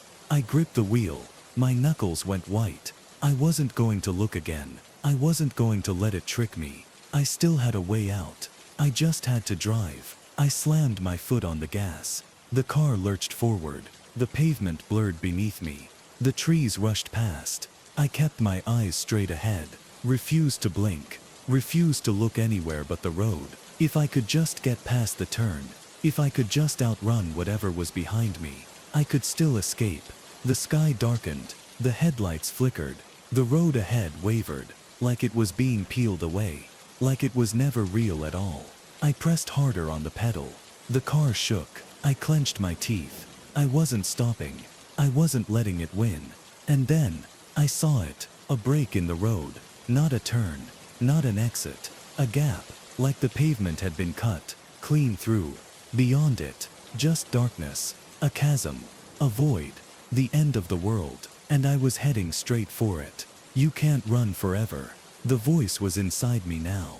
A whisper in my bones. You should have never left. You were already home. My hands shook. The wheel vibrated. The car groaned beneath me. And in the mirror, the thing that wore my face wasn't smiling anymore. It was waiting. I had a choice. Stop, or keep going. Let the road swallow me, or take my chances with the void ahead. Neither option was real escape. I'd never been meant to leave. I'd never been meant to see any of this. But I'd been given a way out, a way to break the loop. I took one last breath, one last look at the void ahead. And then, I did the only thing that made sense. I yanked the wheel, hard. The car spun. The tires screamed. And instead of driving into the dark, I turned back, straight into the wrong road, straight into the place I never should have left. The second my tires touched the old pavement, the world snapped. The sky ripped open. The whispers screamed. And the last thing I heard, before everything went black, was my own voice, laughing. I woke up on the side of the road, back where I had started. Car idling, radio silent, no turns ahead, no figures in the trees, just the hum of the highway, like none of it ever happened. I checked the time. It was the exact moment I had left, like the night had reset, like I had been given a second chance. But when I looked in the mirror, the thing wearing my face was gone. I don't take that road anymore. I don't drive at night, because I know, somewhere, on some forgotten highway, that turn still exists, waiting for someone else to listen to the whispers, to follow the signs, to think they can escape. I know now, you never really do. I didn't notice the smell until I sat down that night. It was faint at first, something like damp wood mixed with the sharp bite of decaying leaves. I had been in this house for over a year now, and it had never smelled like that before. The old place had its quirks, the occasional creaky floorboard, the way the pipes groaned when I turned on the water. But there had never been anything wrong with it, until now. I shifted on the couch, flipping through channels, pretending not to notice the way the air felt heavier. The TV flickered, casting a dull blue glow on the walls. I was alone as usual. The only sound in the house, the low hum of electronics, and the occasional groan of the wind outside. I told myself it was nothing. The wind outside the house had been relentless that week, howling through the trees, rattling the old windows in their frames. This house wasn't built to withstand it. Not really. It was old, older than I had realized when I first moved in, tucked away at the edge of town, surrounded by thick trees that cast long shadows even in daylight. At first, I liked the seclusion, the quiet, the way the nearest neighbor was barely visible through the tree line. But that night, as the branches clawed at the house like bony fingers, the silence inside felt heavier, stretched too thin, as if something else was listening. I shifted on the couch, the springs groaning under me, and tried to focus on the television. Some old sitcom rerun played on a low volume, the laugh track too cheerful, too artificial against the weight of the house pressing in around me. The smell grew stronger, damp, like something buried deep in the earth, unearthed by accident. I sat up straighter, sniffing the air, frowning. Maybe something had crawled under the house and died. That happens sometimes in places like this. Raccoons, possums, things that found their way in but never made it out. The thought made my stomach turn. I'd have to check in the morning. The wind outside howled louder, a long mournful wail that made the window panes shudder. I glanced toward the nearest one, expecting to see tree branches swaying in the darkness. Instead I saw nothing, just the reflection of the room, my own face staring back at me, pale in the dim glow of the TV. But the longer I looked, the more wrong it felt. The room behind me was empty. Just the couch, the old wooden table, the clutter of books I had left scattered across the floor. But in the reflection, the shadows seemed thicker, deeper, and for a moment, I thought I saw something shift, just at the edges, just beyond the reach of the light. I turned too fast, heart hammering against my ribs. Nothing, just the empty room, the television flickering, the wind groaning outside. I let out a breath I hadn't realized I was holding, feeling foolish. I was jumpy, probably just tired. The house had a way of feeling too big sometimes, the kind of place where sound carried in strange ways, where the old wood seemed to breathe with you. I stood up, stretching, deciding to call it a night. As I reached for the remote to turn off the TV, a sound stopped me. It was soft, almost imperceptible beneath the hum of static, and the wind outside. A whisper of movement, a shift of something heavy. My breath caught in my throat. The house settled sometimes, the wooden beams expanding and contracting with temperature changes. But this wasn't that. This was closer, intentional. I stayed completely still, waiting. The sound came again, a soft shuffling from down the hall. My bedroom. My fingers tightened around the remote. The television light flickered, casting shadows that stretched unnaturally against the walls. My mind raced. Maybe I had left a window open. Maybe the wind had pushed something over. Maybe thump. A dull, heavy sound. My stomach clenched. That wasn't the wind. That wasn't a draft. I swallowed hard, forcing myself to move, stepping slowly toward the hallway. My socks barely made a sound against the wooden floor. The air smelled stronger here, wet, like soil after heavy rain. My pulse pounded against my ribs. As I approached my bedroom door, it was slightly ajar, a sliver of darkness visible between the frame. I knew I had closed it earlier. I always closed it. I reached out with slow, careful fingers and pushed it open the rest of the way. The room was dark, the only light from the dim hallway behind me. I scanned the space, the bed, the nightstand, the half-open closet door. Everything was exactly as I had left it. No open windows, no fallen objects, but the air felt wrong, thick and still in a way that made my skin crawl. I stepped inside, my breath coming in shallow gasps. My own reflection glinted at me from the dresser mirror, my face pale, drawn. I hesitated, my eyes flicking toward the closet. It was open just an inch, just enough for darkness to pool at its edges. I hadn't left it open. I took a slow step forward, another. My fingers trembled as I reached out. My own pulse roared in my ears as I grabbed the closet door and yanked it open, empty. The relief hit me like a wave, washing through my limbs, leaving me feeling lightheaded. I let out a nervous laugh, shaking my head at myself. Just my imagination, just the house settling. I needed to stop letting my nerves get the better of me. I turned to leave, already reaching for the light switch, and then from behind me, inside the closet, came the faintest sound, breathing. Cold dread shot through me. My skin erupted in goosebumps. I didn't move, didn't breathe. The sound was quiet, deliberate. Inhale, exhale, slow, steady. Someone was in there. I couldn't move. My legs refused to work. My mind screamed at me to run, but I couldn't even blink. The breathing continued, rhythmic, just inches behind me, so close I could almost feel it against my skin. My reflection in the mirror stood frozen, eyes wide, staring past my own shoulder. Then, as I finally forced myself to take a single shuddering breath, the breathing stopped. Silence. The air was thick, suffocating. I turned. The closet was empty. The walls seemed to pulse around me, the silence pressing in, choking. The floor felt too solid beneath my feet, like the whole house was holding its breath. My hands were shaking.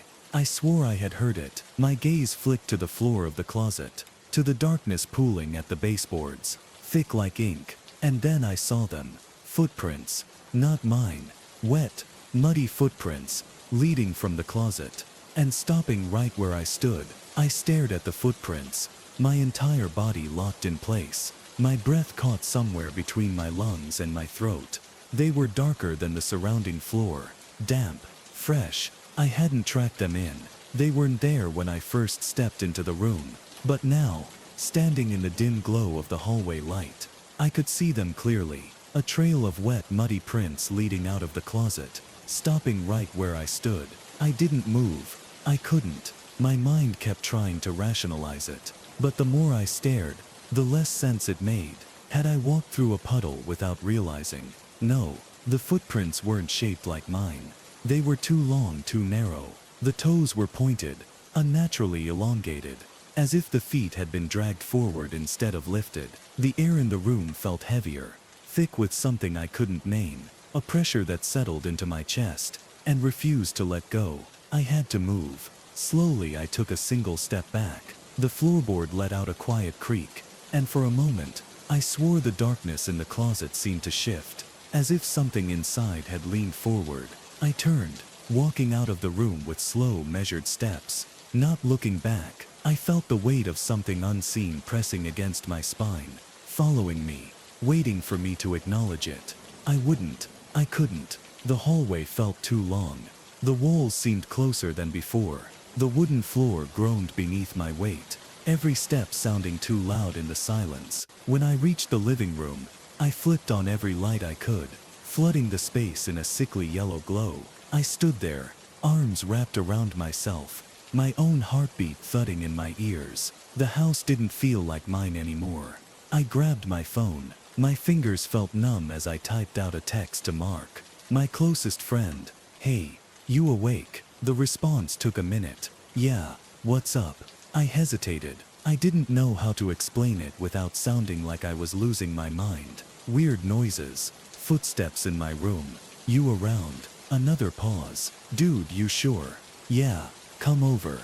The message sent. No response right away.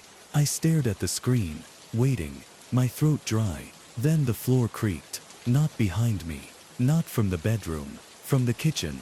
My grip on the phone tightened, my pulse hammering against my ribs. The kitchen was dark, just beyond the reach of the living room light. The doorway gaped open, a black mouth stretching into nothing. I stepped back, slow and careful, keeping my eyes fixed on the entrance. Another creak followed, deeper this time, closer. I reached for the lamp beside me, gripping its base. Not much of a weapon, but it was something. My breath came in short, shallow bursts, my muscles locked in place, ready to bolt the second something moved. The silence stretched, thick and unbroken. Then my phone buzzed in my hand. I nearly dropped it. Mark's message, "Be there in 10. I glanced back at the kitchen. The darkness didn't move, didn't breathe, but I swore I could feel it watching me. I didn't wait. I bolted for the front door, fumbling with the lock, my fingers clumsy against the deadbolt. The night air hit me like a wave, sharp and cold against my burning skin. I stepped onto the porch, not caring if I looked insane, not caring about anything except getting out of that house. I sat on the porch steps, phone clutched in my hands, staring at the front door, half expecting it to open on its own. The wind had died down, leaving the trees eerily still. The world felt quiet, wrong. A few minutes passed before Mark's headlights cut through the darkness. He pulled into the driveway, the crunch of gravel under his tires, somehow grounding me. The second he stepped out, I felt myself exhale for the first time in what felt like hours. He walked up, hands stuffed in his jacket pockets, his expression unreadable. "Dude," he said, glancing at me, then at the house. "What the hell happened?" I shook my head, rubbing a hand over my face. "I don't know." I hesitated, swallowing hard. "Something's in there, man." He frowned, glancing at the door, like an animal. I shook my head. "No." He studied me, then nodded toward the house. "Show me." I didn't want to. Every cell in my body screamed at me to stay outside, to pretend this wasn't happening, to just leave, but I couldn't. Not without knowing. I forced myself to stand, my legs unsteady. Together we walked up to the door. I hesitated, hand on the knob. Before pushing it open, the house yawned before us, warm light spilling out into the night. Everything looked the same. The couch, the TV, the clutter of books on the floor. But something felt different. Mark stepped inside first. I followed, shutting the door behind me. The silence pressed in around us. "You said you heard footsteps?" he asked, voice low. "Yeah." I swallowed. "In my bedroom." "And then the kitchen." He nodded, walking forward. The floor creaked beneath him. He peeked into the kitchen. "Nothing here." I stayed by the door, my muscles tense. Mark kept moving, checking each room. He even peeked into the bathroom, flipping on the light. Then he walked toward the hallway. My stomach twisted. "Mark," he stopped in front of my bedroom door, glancing at me. "This where it happened?" I nodded. He pushed the door open. The room was exactly as I had left it. The bed unmade. The closet still slightly ajar. The footprints, they were gone. I blinked, my pulse stuttering. Mark frowned, stepping inside. "What am I supposed to be looking at?" I took a slow step forward, my skin crawling. They were here. What was? The footprints. I gestured at the floor, at the empty space where they had been. There were wet footprints right here. Mark squinted, then stepped back, shaking his head. "Floor's dry, dude." I stared, my heart pounding. He was right. The floor was perfectly dry. No footprints, no dampness, nothing. But they had been there. I saw them. I stepped inside, scanning the closet, the mirror, the space beneath the bed, empty. I turned back to Mark, my throat dry. "I'm not crazy," he sighed, rubbing the back of his neck. "Look, man, maybe you were half asleep. Maybe the house just freaked you out." I wanted to argue, wanted to tell him that wasn't it. That I knew what I had seen, what I had heard. But looking around, I had nothing. No proof, no footprints, nothing but my own fear. Mark clapped a hand on my shoulder. "Tell you what, I'll crash here tonight, just in case." I hesitated. Part of me wanted to say no, to run, to leave the house entirely. But I knew I couldn't. Not yet. I nodded. "Yeah, okay." We left the room, turning off the light. As we walked back to the living room, I forced myself not to look back. And because of that, I didn't see it. The wet footprint, the single perfect footprint, right outside my bedroom door. Mark stayed up later than I did. Or at least, I assumed he did. I had tried to pretend everything was fine. But the unease had settled deep in my bones. I didn't want to sleep. But exhaustion pulled at me, heavy and unrelenting. I lay in my bed, staring at the ceiling, listening. Mark had taken the couch, and every now and then, I heard him shifting, the occasional rustle of fabric as he got comfortable. I wanted to believe that his presence would make things feel normal again. But I knew better. The night stretched long and uneasy. At some point I must have dozed off. I woke up to a sound, soft, subtle, something moving. My body tensed before my mind could catch up. I stayed completely still, my breathing shallow. The room was dark, but I could see the faintest sliver of light from the hallway, spilling in from beneath the door. I listened. There it was again. A slow, deliberate shuffle. Something moving outside my room. My pulse hammered against my ribs. I told myself it was Mark. Maybe he got up to use the bathroom. Maybe he couldn't sleep and was pacing the house. But something about the sound wasn't right. It was too slow, too heavy. And then it stopped, right outside my door.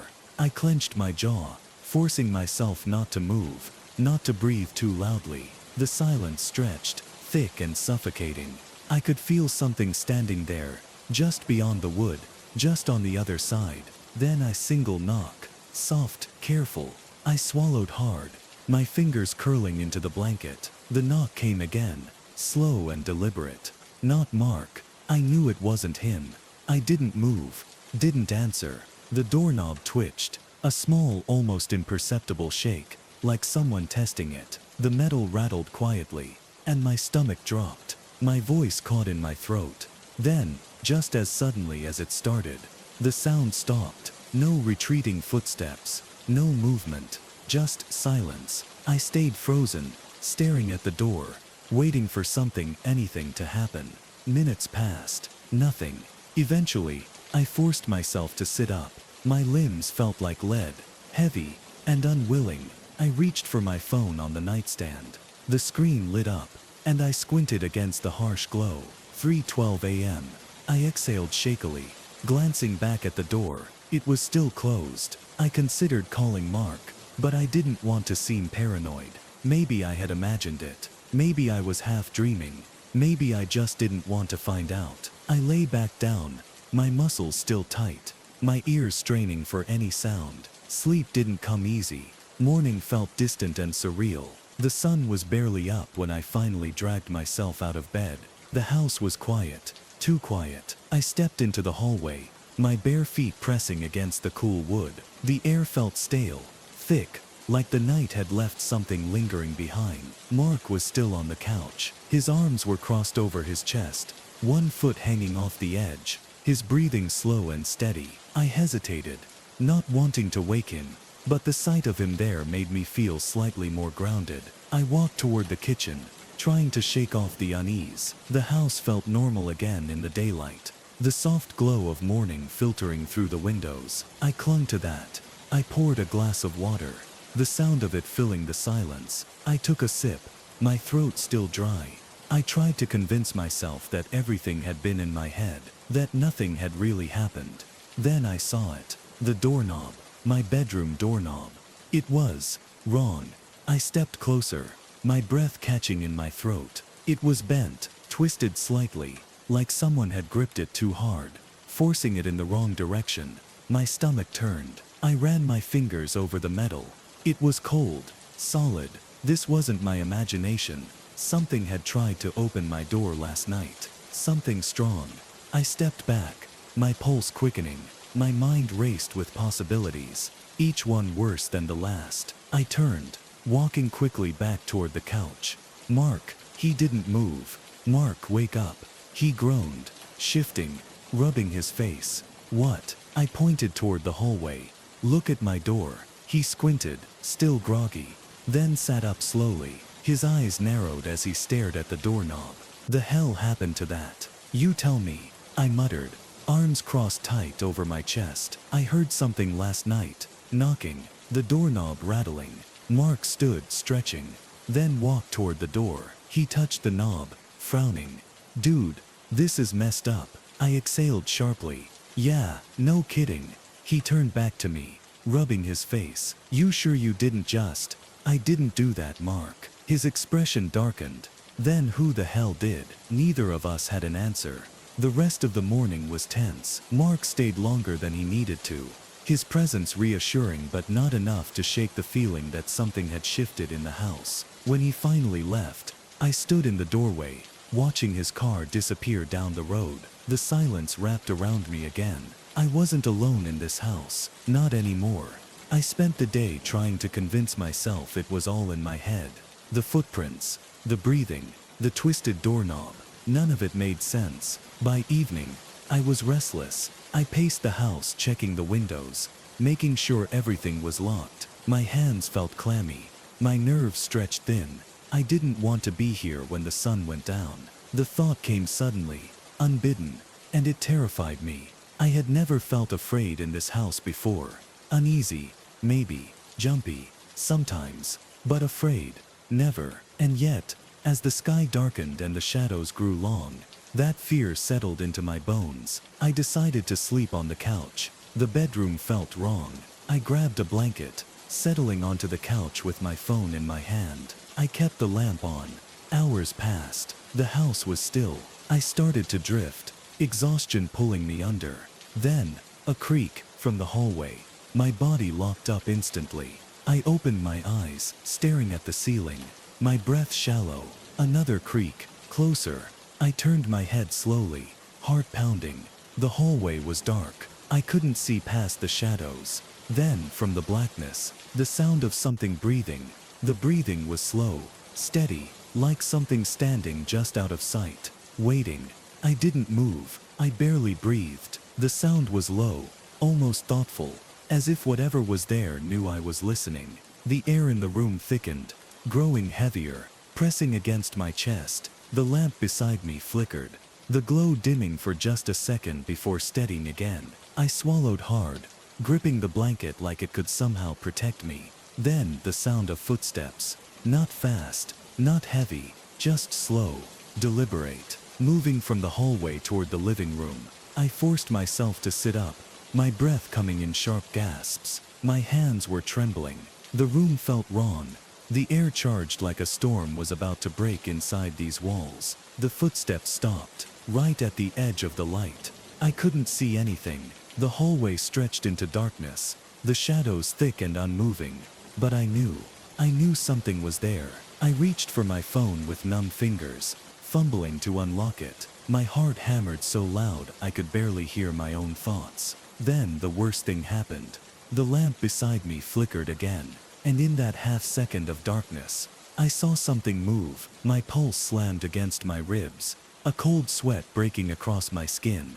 I scrambled backward, nearly falling off the couch. The lamp flickered again, and for a moment, just a moment, I caught a glimpse of something in the shadows. Tall, too tall. Its limbs were wrong, and its eyes, black, hollow, watching me. The light steadied, and it was gone. I couldn't breathe. My body felt locked in place, frozen with a terror so raw it burned. My throat was tight, my vision swimming. Then, the whisper, so soft I almost didn't hear it. Leave. I choked on my own breath. The word slithered through the air, curling into my ears, sinking into my skin. It wasn't a threat, not a scream. It was a request. Leave. I bolted. I didn't think, didn't hesitate. I grabbed my keys, my phone, and I was out the door, the cold night air slamming into me.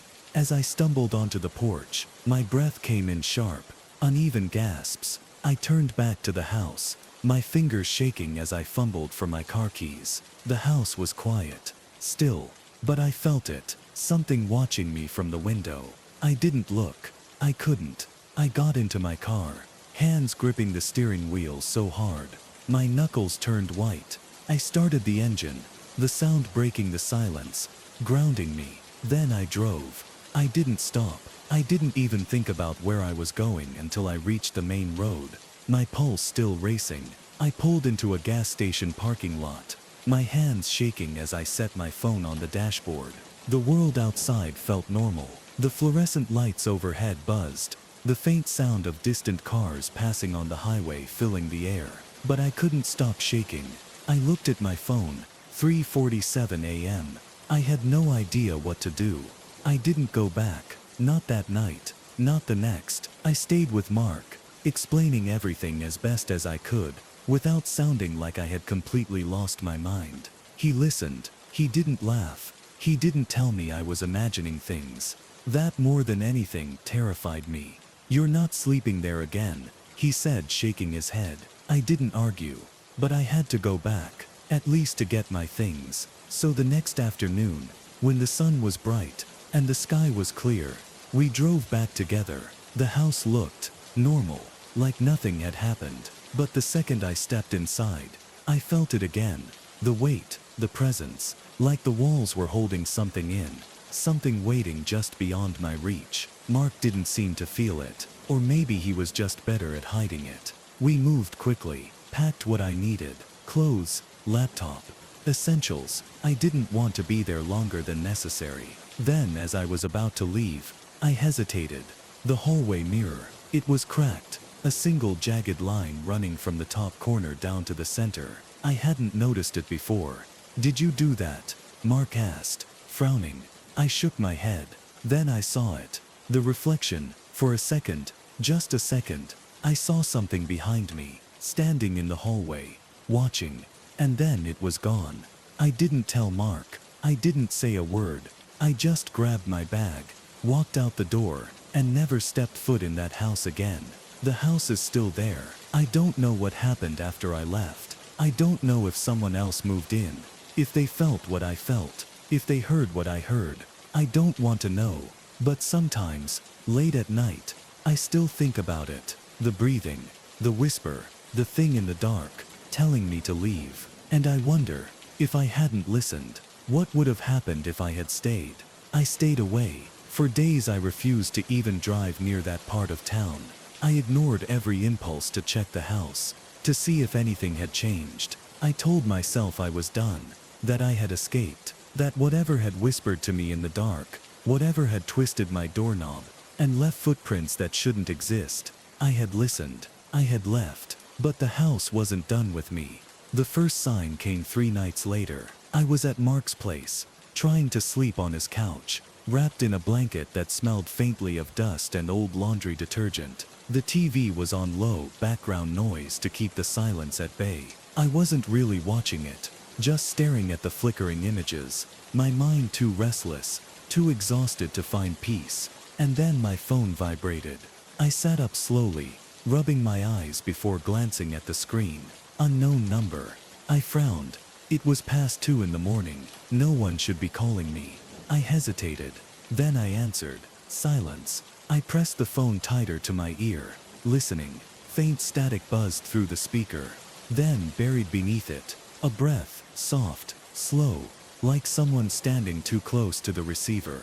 My stomach turned to ice. Who is this? My voice came out hoarse. Barely a whisper. No response. Just another breath. Then, a click. The call ended. I stared at the screen, heart pounding. My mouth felt dry, my fingers tightening around the phone. I checked the call log, but there was no number, just unknown caller. It had found me. I didn't sleep that night. The next day, I tried to act normal. I didn't tell Mark. I didn't tell anyone. I kept waiting for another call, another sign, but nothing came.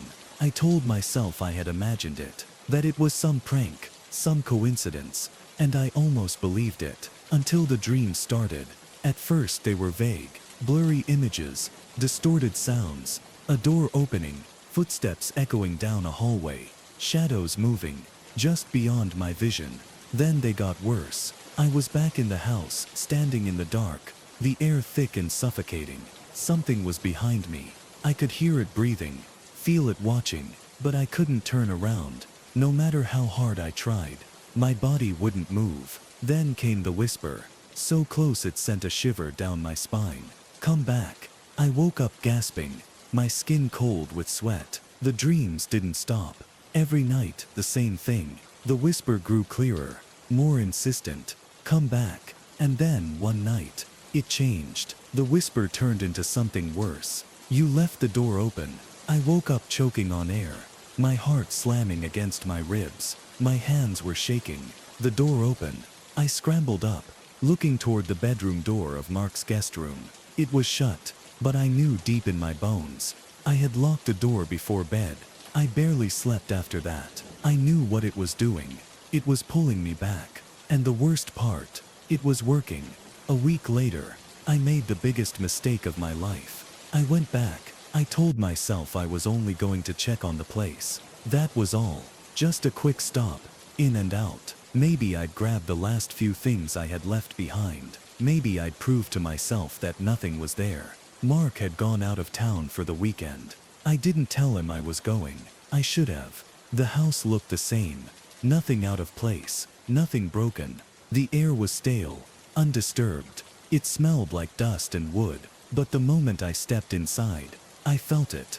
The weight, the presence, like the house was holding its breath, waiting for me to move. I swallowed hard, forcing myself forward. My footsteps echoed too loud, the floorboards groaning beneath me. I walked through the living room, my muscles tense. The sunlight streaming through the windows made everything look normal, but it wasn't. Not really. I felt like I was being watched. I told myself it was in my head, that I was imagining things. Then I heard it, a soft tap tap tap from down the hall. My stomach clenched. I turned toward my bedroom.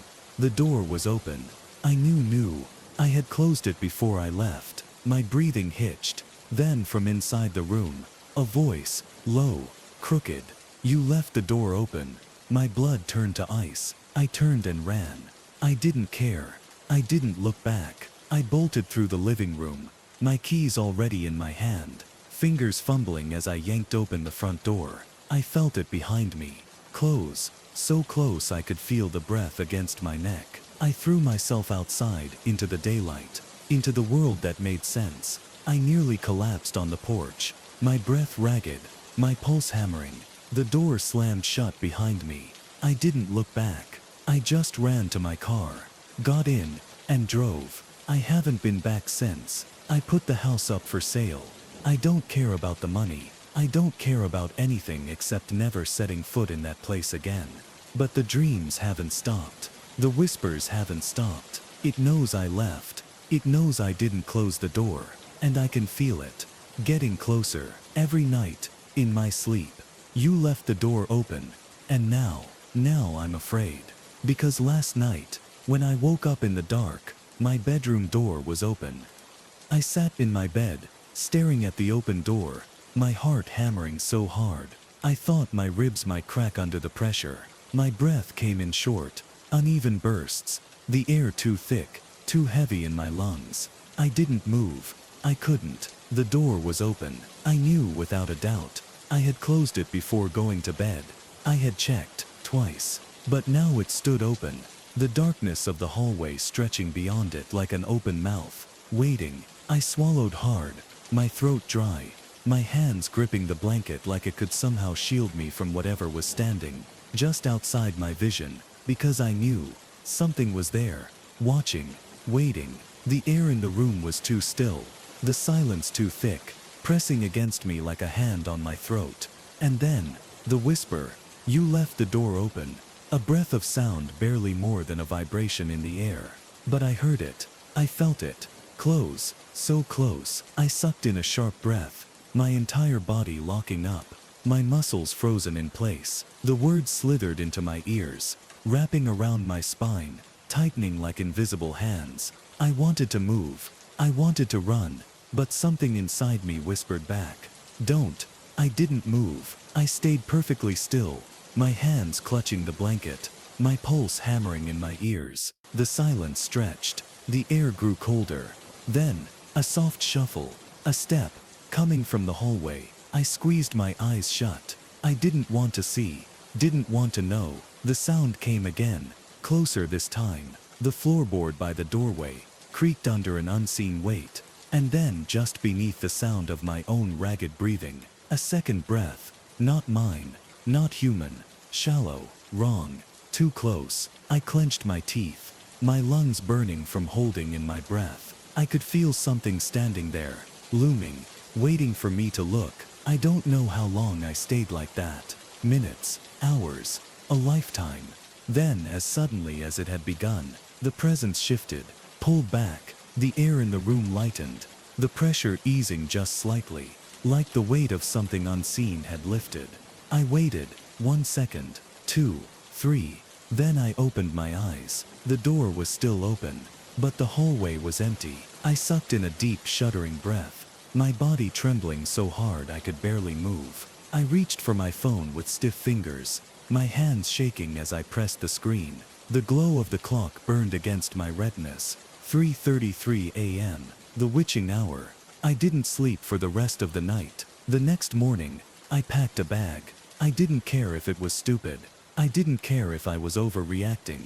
I wasn't staying here anymore. Not alone. I called Mark, barely keeping my voice steady as I told him I needed to crash at his place for a while. He didn't ask questions. He just told me to come over. I threw clothes into my duffel, grabbed my essentials, and left the house without looking back. The whole time, I felt eyes on me. From the hallway, from the mirrors, from the door I was leaving open behind me. Mark didn't say anything when I showed up at his doorstep looking like I hadn't slept in days. He just moved aside, letting me in, closing the door behind me. "You good?" he finally asked. Voice quiet. I exhaled sharply, dropping my bag on the floor. "No, not really." He nodded. Figured. I sat on his couch, rubbing my face with both hands. I felt raw, like my nerves had been stripped down to nothing. Mark sat across from me, leaning forward, elbows on his knees. "You gonna tell me what happened?" I swallowed hard. "It followed me." Mark frowned. "The house." I shook my head. "No. The words tasted bitter on my tongue. He didn't laugh, didn't roll his eyes. He just watched me, his gaze steady. "You sure?" I nodded, gripping my hands together so tightly. My knuckles ached. He exhaled through his nose, sitting back. "All right." That was it. All right. Like he had already made up his mind. Like he believed me. Like he had been expecting this. That terrified me more than anything. The first few nights at Mark's were fine. Nothing happened. No whispers, no doors opening, no breathing in the dark. I started to think maybe I was safe. Maybe it had let me go. Then, on the 5th night, I woke up to my phone buzzing on the nightstand. I groggily reached for it, rubbing my eyes before glancing at the screen. Unknown number. My stomach dropped. I almost didn't answer. Almost, but my fingers moved on their own, swiping the screen before I could stop them. I pressed the phone to my ear. Silence. My pulse pounded. My breath came shallow and quick. Then, that sound. That breath. The same slow, steady inhale. The same wrong, unnatural exhale. My fingers tightened around the phone. I couldn't speak, could barely breathe. And then, a whisper, soft, closer than before. You left the door open. I threw the phone across the room. It hit the wall with a dull thud, the screen going dark as it landed on the carpet. I sat there, frozen, my chest rising and falling in uneven gasps. Mark's voice came from the other room, groggy with sleep. Dude, what the hell? I couldn't answer, couldn't move. I just stared at my phone, waiting, dreading, knowing. It wasn't over, not even close. I didn't sleep, not after that call, not after hearing those words again.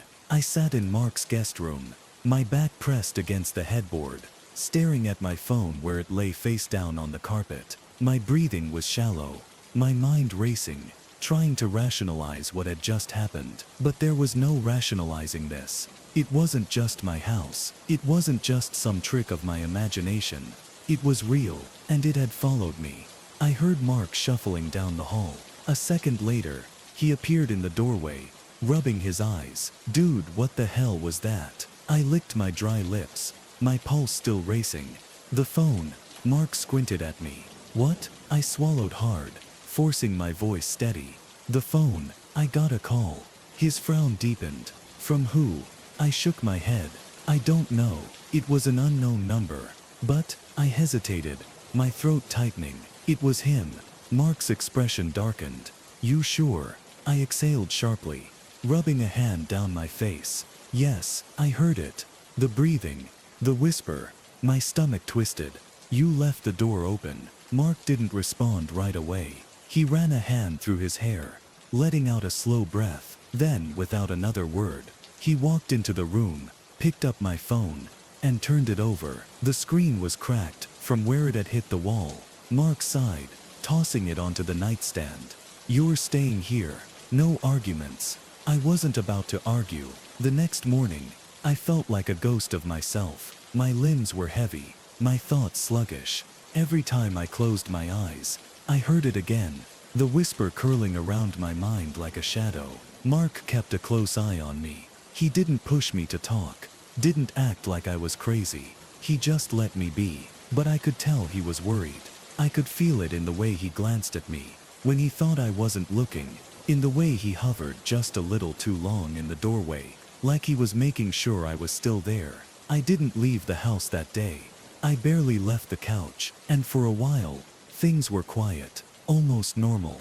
I let myself believe it was over.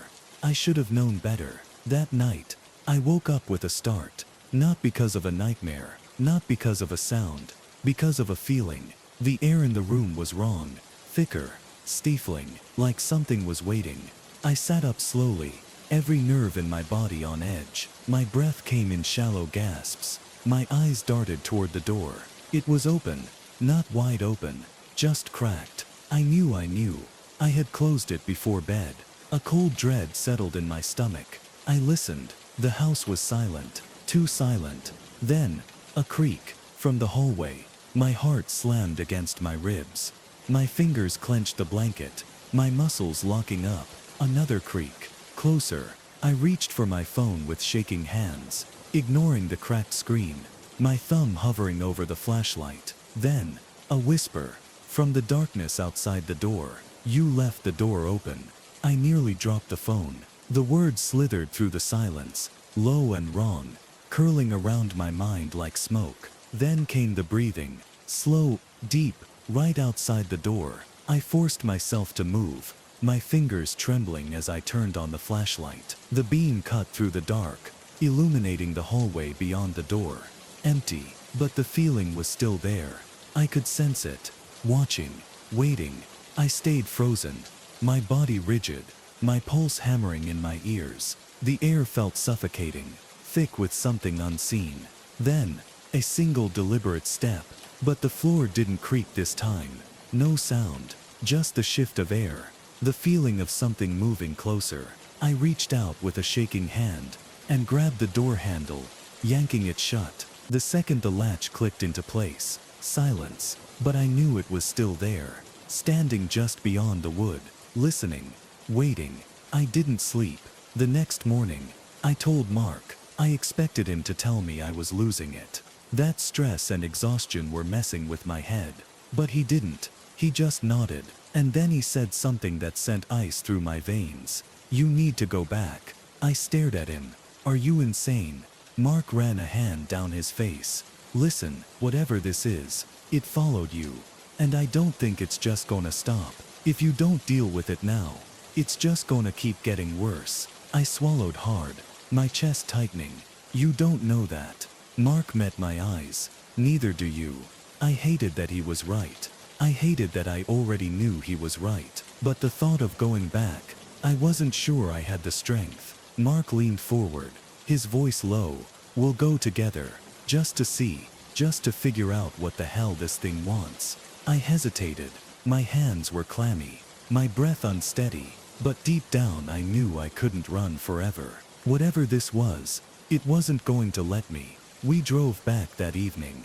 The sun was starting to set as we pulled onto my street, casting long shadows across the pavement. The house loomed ahead, still and quiet, its windows dark like hollow eyes. I felt the weight of it settle over me. The moment we parked, the presence, the waiting. Mark killed the engine, turning to look at me. "You ready?" "No, not even close." But I nodded anyway. We stepped out of the car. The air felt thick, heavy. The house was silent, but it was watching. I could feel it. We walked up to the front door. My fingers shook as I reached for the handle. I turned it. The door swung open.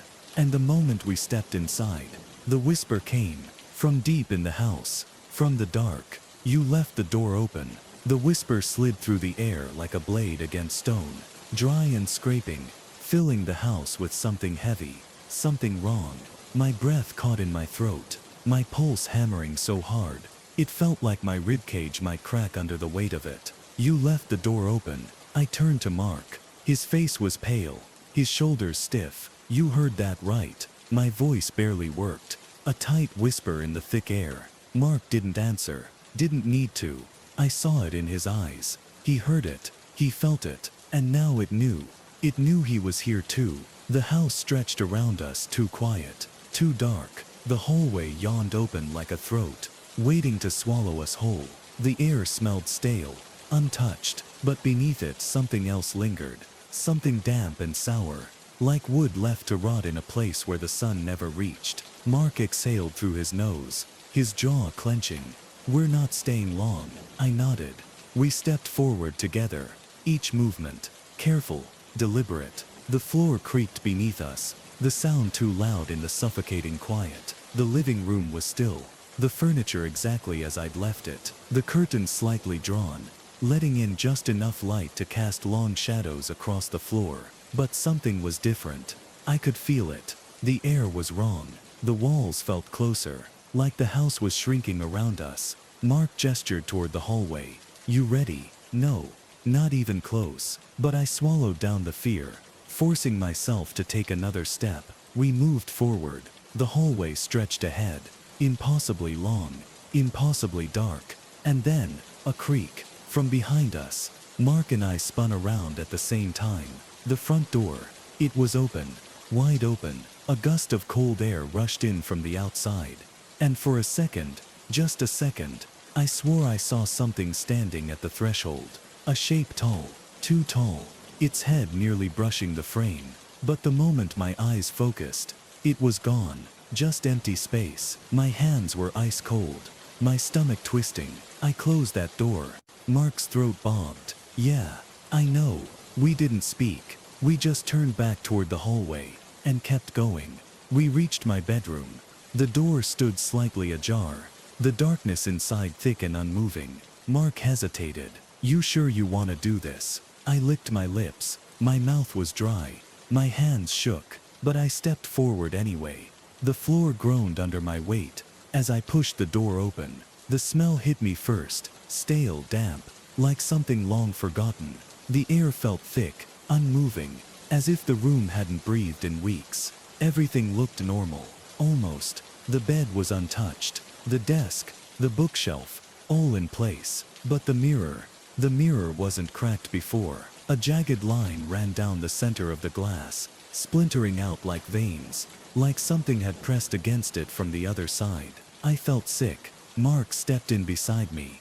"That wasn't there before, was it?" I shook my head. He exhaled through his nose. "Okay, so what now?" I swallowed hard, my pulse pounding against my skin. "I don't know." The air pressed against us, thick with something unseen. The silence felt alive, stretching, waiting. Then from deep inside the house, tap, tap, tap, footsteps, slow, deliberate. Mark stiffened beside me. We turned toward the hallway. Nothing, just the yawning dark. Then another creak. Closer. Mark grabbed my arm. "We need to go." I didn't argue. We moved quickly, stepping back toward the doorway, toward the hall. Then something shifted. The air changed. The hallway, it was wrong longer. Stretched. The walls seemed to pulse. The darkness at the far end, deeper than before, swallowing the space in a way that made my head spin. Mark sucked in a sharp breath. "Do you see that?" I nodded, my fingers numb, my breath coming in short gasps. Then the whisper. "You left the door open, right behind us." I turned too fast, my vision swimming, my heart slamming into my ribs. But there was nothing there, just the cracked mirror, just our own reflections. Except I wasn't standing, my reflection was. It stared at me, unmoving, watching. Then, it smiled. Not my smile, something else, something wrong. Mark grabbed me, yanking me toward the hall. "We're leaving, now." I didn't resist. We ran. The moment we crossed the threshold, the air snapped back. The hallway was normal. The front door was closed. Everything looked the same. But I knew, it wasn't over. Mark kept his hand on my arm, pulling me toward the door. We didn't look back. We didn't speak. We just left. We sat in the car for a long time, neither of us speaking.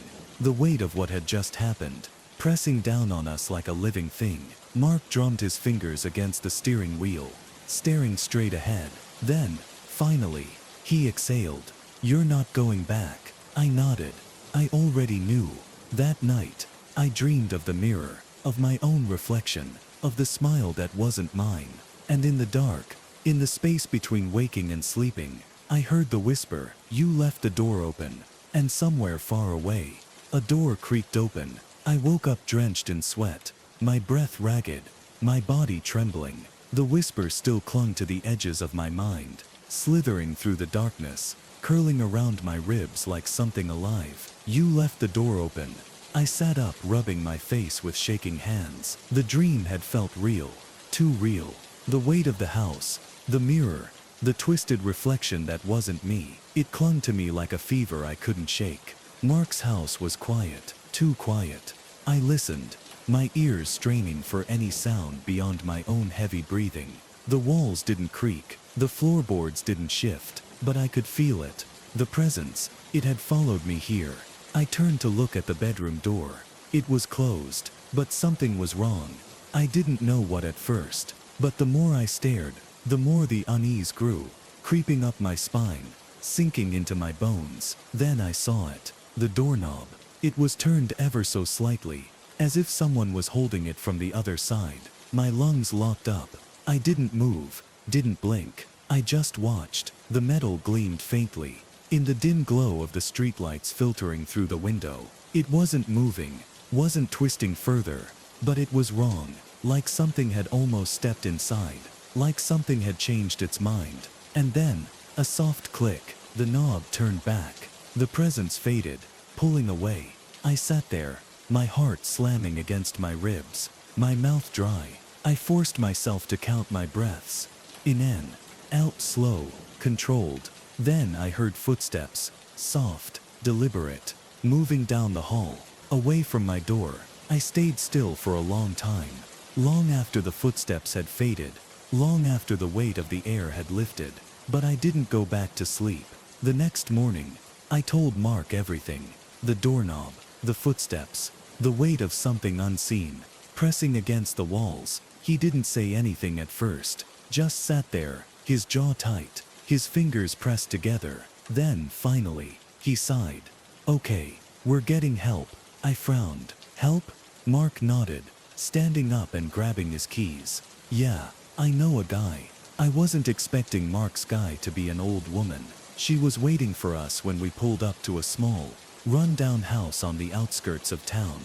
Her hair was long and silver, her skin wrinkled with time, but her eyes were sharp, watching. Mark barely got a word out before she cut him off. "It's attached to you." A chill crawled up my spine. "What?" She turned her gaze to me, her lips pressed in a thin line. "Whatever you let in, whatever was waiting in that house. You didn't close the door, did you?" I swallowed hard. She didn't wait for an answer. "You let it out." Her name was Marla. She didn't ask for details. She didn't need them. "You heard the whisper before you left, didn't you?" she asked, her hands moving over a bundle of dried herbs, tying them together with slow, practiced movements. I nodded. "You left the door open." The memory of the voice sent ice through my veins. Marla sighed. "It was a warning." I blinked. "What?" She looked at me, her expression unreadable. "It wasn't telling you that you left the door open." Her fingers tightened around the herbs. "It was telling you not to." My stomach twisted. Mark frowned. "So what happens now?" Marla tied off the last piece of string and set the bundle aside. "Now we close it." That night, I stood in the center of Mark's living room, my stomach a tight knot, my pulse thundering in my ears. Marla circled the space, the scent of burning herbs thick in the air, smoke curling around the room, clinging to the walls. "You need to say it," she said, her voice steady. My mouth felt dry. "Say what?" She turned to me, her sharp eyes locking onto mine. "Tell it to go back." I didn't want to. Every part of me resisted. The words clinging to my throat, unwilling to form, because I knew, the moment I spoke, it would hear me. It would know. Marla stepped closer, her voice soft but firm. "It's waiting. You let it in. Now you have to make it leave." I swallowed hard, my hands trembling. Then, with a shaky breath, I spoke. "Go back." The air in the room shifted. The temperature dropped. Marla kept circling, muttering under her breath, her voice weaving between the smoke. I forced myself to speak again. "Go back. You don't belong here." A sound low, deep, rumbled through the air. Not a voice, not a growl, something in between, like the house itself was breathing. Then the lights flickered, the shadows stretched, and the whisper came. "You left the door open." It was inside the room. Mark swore, taking a step back. Marla didn't stop moving, her voice growing louder, the smoke thickening. "Don't listen to it," she said. But I was, because the whisper was closer now. I could feel the breath on my skin. "You let me in." Something shifted in the air behind me. I turned, and for the first time, I saw it. Tall, twisted, its limbs too long, its fingers ending in jagged points, its head tilted, its hollow eyes locked onto mine, and its mouth was still smiling. A jagged, unnatural grin split across its face, stretching too wide, too wrong. It took a step forward. The floor creaked under its weight. I wanted to run, but I couldn't move. I could only stare.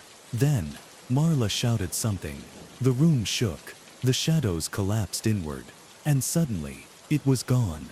The air snapped back, the weight lifting, the room silent. I staggered back, my breath ragged, my body trembling. Marla stood still, her hands raised, her eyes locked on the space where it had been. Then, finally, she exhaled. "It's done." I sucked in a sharp breath, my chest tight. "That's it." She shook her head. "No." I stiffened. She turned to me, her expression grim.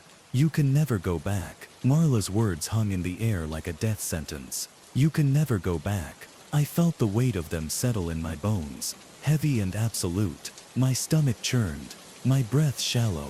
But, it's gone, right? My voice barely worked, my throat raw from fear. Marla's sharp eyes met mine. It's back where it came from. But that doesn't mean it's forgotten you. A chill crawled up my spine. What do you mean? She turned away, gathering the last of the smoldering herbs, her fingers moving with slow precision. These things, when they attach themselves, they don't let go easily. You might have pushed it back, but you'll always be on its mind now. I swallowed hard. Then what am I supposed to do? Marla sighed, finally looking at me again. You stay away. You don't go back to that house. You don't think about it too hard. You don't invite it back in. Her words made my skin prickle. Don't invite it back in. I nodded slowly, my mind reeling. That's it. Just pretend like none of this happened. She gave me a hard look. No, you remember, you learn from it, and you move forward. The conversation ended there. Mark and I left not long after, and the whole drive back, I couldn't stop thinking about what she'd said. You'll always be on its mind now. The thought made my stomach twist into knots. I didn't go back to the house, not that week, not that month, not ever. At first, I thought about it constantly.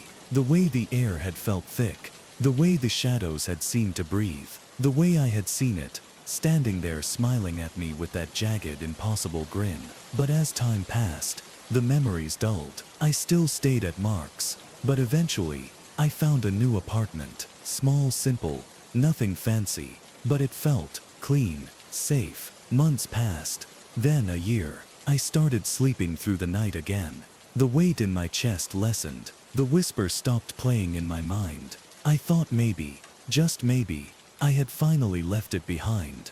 I was wrong. It started small. A feeling, a pressure in the air that shouldn't have been there. I'd wake up some nights, my chest tight, my ears straining in the darkness, listening for what I didn't know. Then, one night, I woke up cold, not just chilled, frozen, like all the heat had been sucked from the room. I sat up shivering, rubbing my arms, my breath curled in the air, fogging in front of me. I frowned. The heater was on. The thermostat read 72 degrees. Then, a noise, a soft quiet sound. A click. My bedroom door. It was open, just an inch, a single sliver of darkness, stretching from the hall spilling into the room. My stomach knotted. My pulse slammed in my ears. I knew I had closed it before bed. I always did. I threw the blankets off, moving carefully, my breath shallow. Every part of me screamed to stay still, to pretend I didn't see it. But I couldn't. I had to know. I reached the door and pressed my fingers against the wood, slowly pushing it shut. The hinges creaked. The air felt thick, humming against my skin. I clicked the lock, stepped back, waited. The silence stretched. Nothing happened. After a long time, I exhaled, rubbing a hand down my face. Get a grip, I muttered to myself. I climbed back into bed, tried to sleep, and that was when a whisper, soft, gentle, right against my ear. You left the door open. My whole body seized. I couldn't move, couldn't breathe. The air pressed against me, heavy, suffocating. Something was behind me. I felt it. The bed dipped, a slow, deliberate press of weight against the mattress. Then the whisper again. Close, too close. You let me in. My pulse exploded in my ears. I forced myself to move. I turned, and the bed was empty. The room was silent, but the door was wide open. I used to love being alone at night. Something about the quiet, the way the world seemed to shrink down to just me and my thoughts, was comforting, peaceful. I didn't feel that way anymore. Not after the first time I heard the knocking. It started about 3 weeks ago. I had just moved into a small rental house on the outskirts of town. A one-story place with a long empty road behind it, and nothing but thick woods stretching out beyond the backyard. It was cheap, too cheap. I should have known better. The first night, I was exhausted from moving. I barely had the energy to unpack, so I threw a blanket over the bare mattress, plugged in a lamp, and collapsed into bed. The house was quiet. I could hear the occasional creak of the old wooden floors, the soft whisper of wind through the trees outside, but nothing out of the ordinary. Then, just as I was drifting off, knock, knock, knock. My eyes snapped open. It wasn't loud, not urgent, just 3 soft, deliberate knocks, coming from inside the house. I sat up, my heart suddenly pounding. I glanced at my phone. 1:13 a.m. I listened. The silence stretched. No footsteps, no rustling, no voices. I exhaled, forcing my muscles to relax. Old house, probably just settling. I laid back down, tried to sleep, and then, knock, knock, closer this time, right outside my bedroom door. I didn't move, didn't breathe. My fingers clenched the blanket, my ears straining in the darkness. Nothing, just silence. I reached for my phone, my fingers shaking, and turned on the flashlight. The glow cut through the dark, casting sharp angles against the walls. I scanned the room. The door was shut. The house was still. I waited, my breath shallow. Then, after what felt like forever, I forced myself to stand. I crossed the room, my legs stiff, my fingers tingling with adrenaline. I pressed my palm against the door. Cool, solid. I swallowed hard. Then, slowly, I turned the knob and opened it. The hallway stretched in front of me, dark and empty. Nothing there, no sign of movement. But the air, it felt thicker, like something had been standing there, waiting. I stood frozen, my pulse hammering, waiting for something, anything to happen. But nothing did. So I shut the door, locked it, and I told myself it was just my imagination. The next night, I heard it again. This time, it came from the hall closet. I was in the living room, halfway through a late-night movie, when the sound came. Knock, knock, knock. Soft, measured, like someone was waiting for me to answer. I muted the TV, my skin prickling. The closet door was just a few feet away, closed, but suddenly, it felt like something was behind it. I swallowed, my throat dry. Hello, no answer. I waited. The air felt wrong. Then, knock, knock, knock, louder this time. I shot up from the couch, my breathing uneven. I didn't want to check, didn't want to move, but something in me, something primal, needed to know. I stepped forward, gripped the handle, turned it. The door swung open, and there was nothing, just an empty closet. No sign of anything inside, no footprints, no disturbed dust, nothing, but the air still felt heavy, like it was watching me. Over the next week, the knocking didn't stop. Every night, at random hours, it would come from a different place. The bathroom, the kitchen, the walls, always 3 knocks, never more, never less. I stopped sleeping, started leaving the TV on for noise, but it didn't help. The house was wrong. It felt off, like it wasn't really mine, like I was sharing it. And then, a few nights ago, things got worse. It was 2:37 a.m. I was lying in bed, staring at the ceiling, waiting for the knocking to start. My body was buzzing with exhaustion, but I couldn't sleep. Then, a sound, but this time, it wasn't knocking. It was breathing, right outside my bedroom door. Slow, deep. I went still. My hands clenched the blanket. My heart slammed against my ribs. The breathing was wrong. Not normal. Not human. It was too wet. Too deep. Like something huge was standing on the other side. Inhaling in slow, deliberate gulps. I didn't move. Didn't blink. I just listened. The breaths dragged out, one after the other. Then, knock, knock, knock. My stomach twisted. My body locked up. I turned my head, slowly towards the door. The handle, it was turning.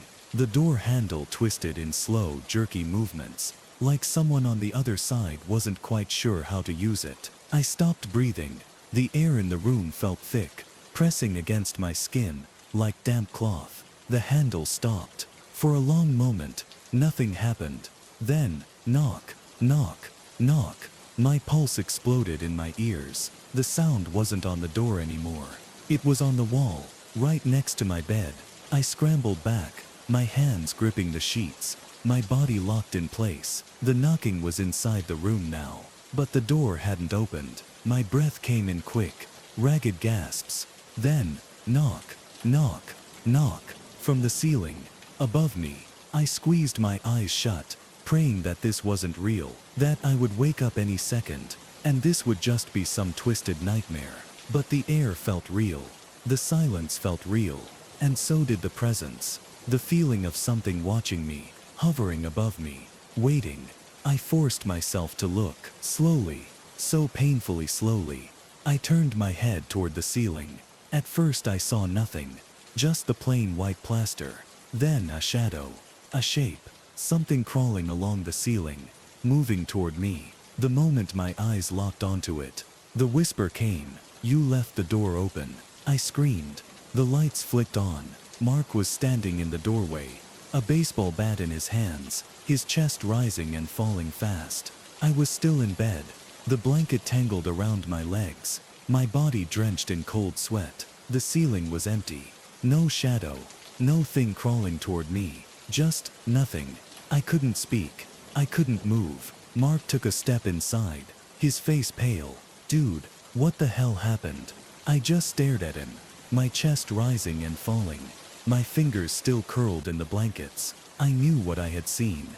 I knew what I had heard.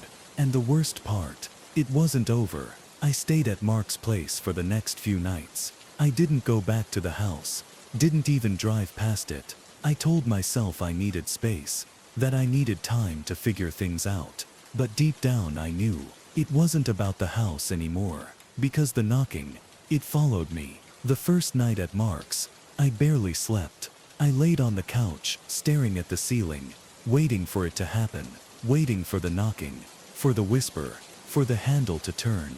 But nothing came. The silence stretched long into the night. I started to think maybe it was really over. Then at 3:12 a.m., my phone vibrated. My whole body went rigid. The screen glowed in the dark. A call from an unknown number. My hand trembled as I reached for it. I knew I shouldn't answer. I knew I should just let it ring. But my thumb moved on its own. I pressed accept, brought the phone to my ear. At first there was nothing, just silence. Then, the breathing, slow, heavy, like someone standing right beside me.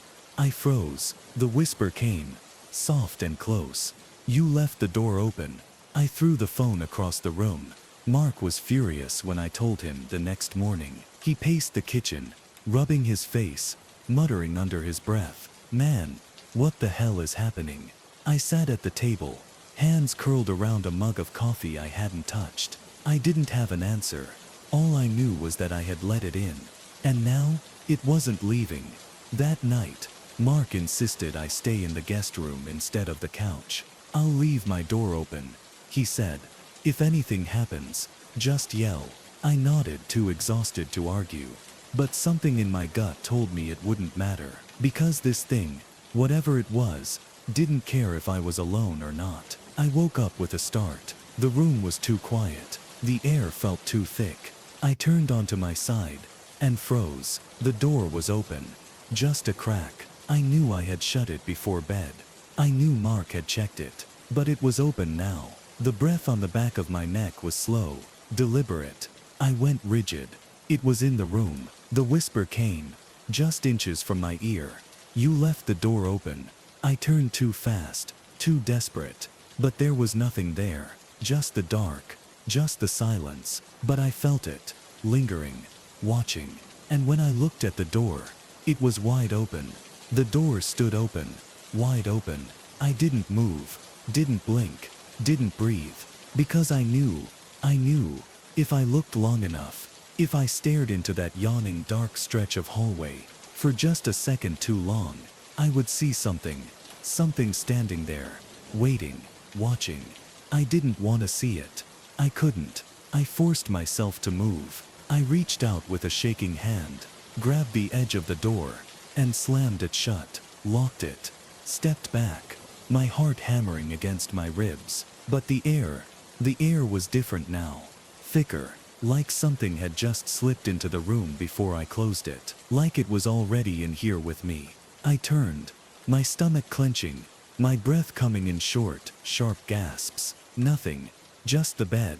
The dresser. The mirror. My reflection staring back at me. At first I felt relief. Then, my reflection blinked. I didn't. I stumbled back. My legs weak. My skin ice cold. The version of me in the mirror didn't move. Didn't follow. It just stood there. Staring. Expressionless. Wrong. I clenched my fists, trying to steady myself. Trying to convince myself that it was just a trick of the light. Just my mind playing with me after too many sleepless nights. But I knew. This wasn't a trick. The knocking had brought something with it. Something inside me. Something inside the reflection. And now, it was waiting. I barely slept that night. Every time I closed my eyes I felt it. The pressure, the weight of something unseen watching me. I kept the blankets pulled up. My back pressed against the wall. My gaze locked on the mirror, waiting for it to move again. It never did. But I could feel it. That hunger. That awareness. It didn't need to move. It had already won. The next morning, I told Mark everything. About the door. The whisper. The mirror. He didn't speak for a long time. Then, finally, he exhaled, rubbing a hand down his face. We need help. I swallowed hard. From who? He hesitated. Then, quietly, he said, I know someone. That night, I met Jonas. He wasn't what I expected. I thought he'd be some kind of priest, or an expert in paranormal stuff. Instead, he looked like a burned-out detective. Messy hair. Dark eyes. A cigarette hanging from his lips. He studied me for a long time. Then, finally, he said, It followed you, didn't it? My stomach dropped. I nodded. Jonas sighed, taking a slow drag of his cigarette. Yeah, they do that. We sat around Mark's kitchen table, the clock ticking too loudly in the silence. Jonas leaned back in his chair, staring at me like he was trying to figure something out. Then he asked, You ever invited in? I frowned. What? No. And then I stopped. Because I remembered. The first night. The first knock. How I'd opened the door. How I had stepped out into the hallway, looking for it. How I had let it in. Jonas nodded, like he had just read my mind. Yeah, that's what I thought. He told me the rules. They don't start in the house, he explained, tapping his cigarette against the ashtray. They start outside. They knock, waiting for you to acknowledge them, waiting for you to let them in. Some people never do. They hear the knocks, they ignore them, and eventually, it gives up. I swallowed. And if you don't ignore it, Jonas exhaled slowly, the smoke curling in the air. Then it gets in. The words sat heavy between us. Mark shifted uncomfortably. Okay, so, how do we get rid of it? Jonas gave him a dry look. You don't. I felt sick. Jonas flicked his cigarette into the tray, leaning forward. Listen, once you let it in, it belongs to you. It's part of you now. You might be able to keep it quiet, keep it still, but you're never getting rid of it. I shook my head. No, there's gotta be a way. An exorcism. A cold there's no humor in it. You think it's a demon. He shook his head. It's not. It's worse. My breath caught in my throat. Worse. Jonas's gaze was sharp. It's a shadow, he said. Something that was never meant to be seen. Never meant to be here. And now, it wants you. I didn't sleep that night. Didn't even try. I sat in the living room, the TV on low, my back pressed into the couch, waiting for the knocking, waiting for the whisper. It came at 3:14 a.m. Knock, knock, knock. I went rigid, not from fear, not from shock, but from realization, because this time, the knocking wasn't at the door. It was inside the house. The knocking was inside, not at the front door, not at the windows, but inside the house. I felt my stomach clench, my breath catching in my throat. It was closer now, and I knew. If I turned my head too fast, if I looked in the wrong direction, I would see it. I didn't want to see it. I couldn't. I squeezed my eyes shut, my whole body rigid, listening, Knock, knock. Soft, measured, right behind me. I turned my head.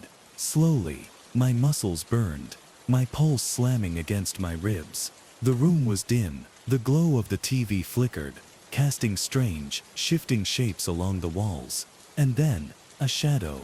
In the corner. Tall. Thin. Still. I stopped breathing.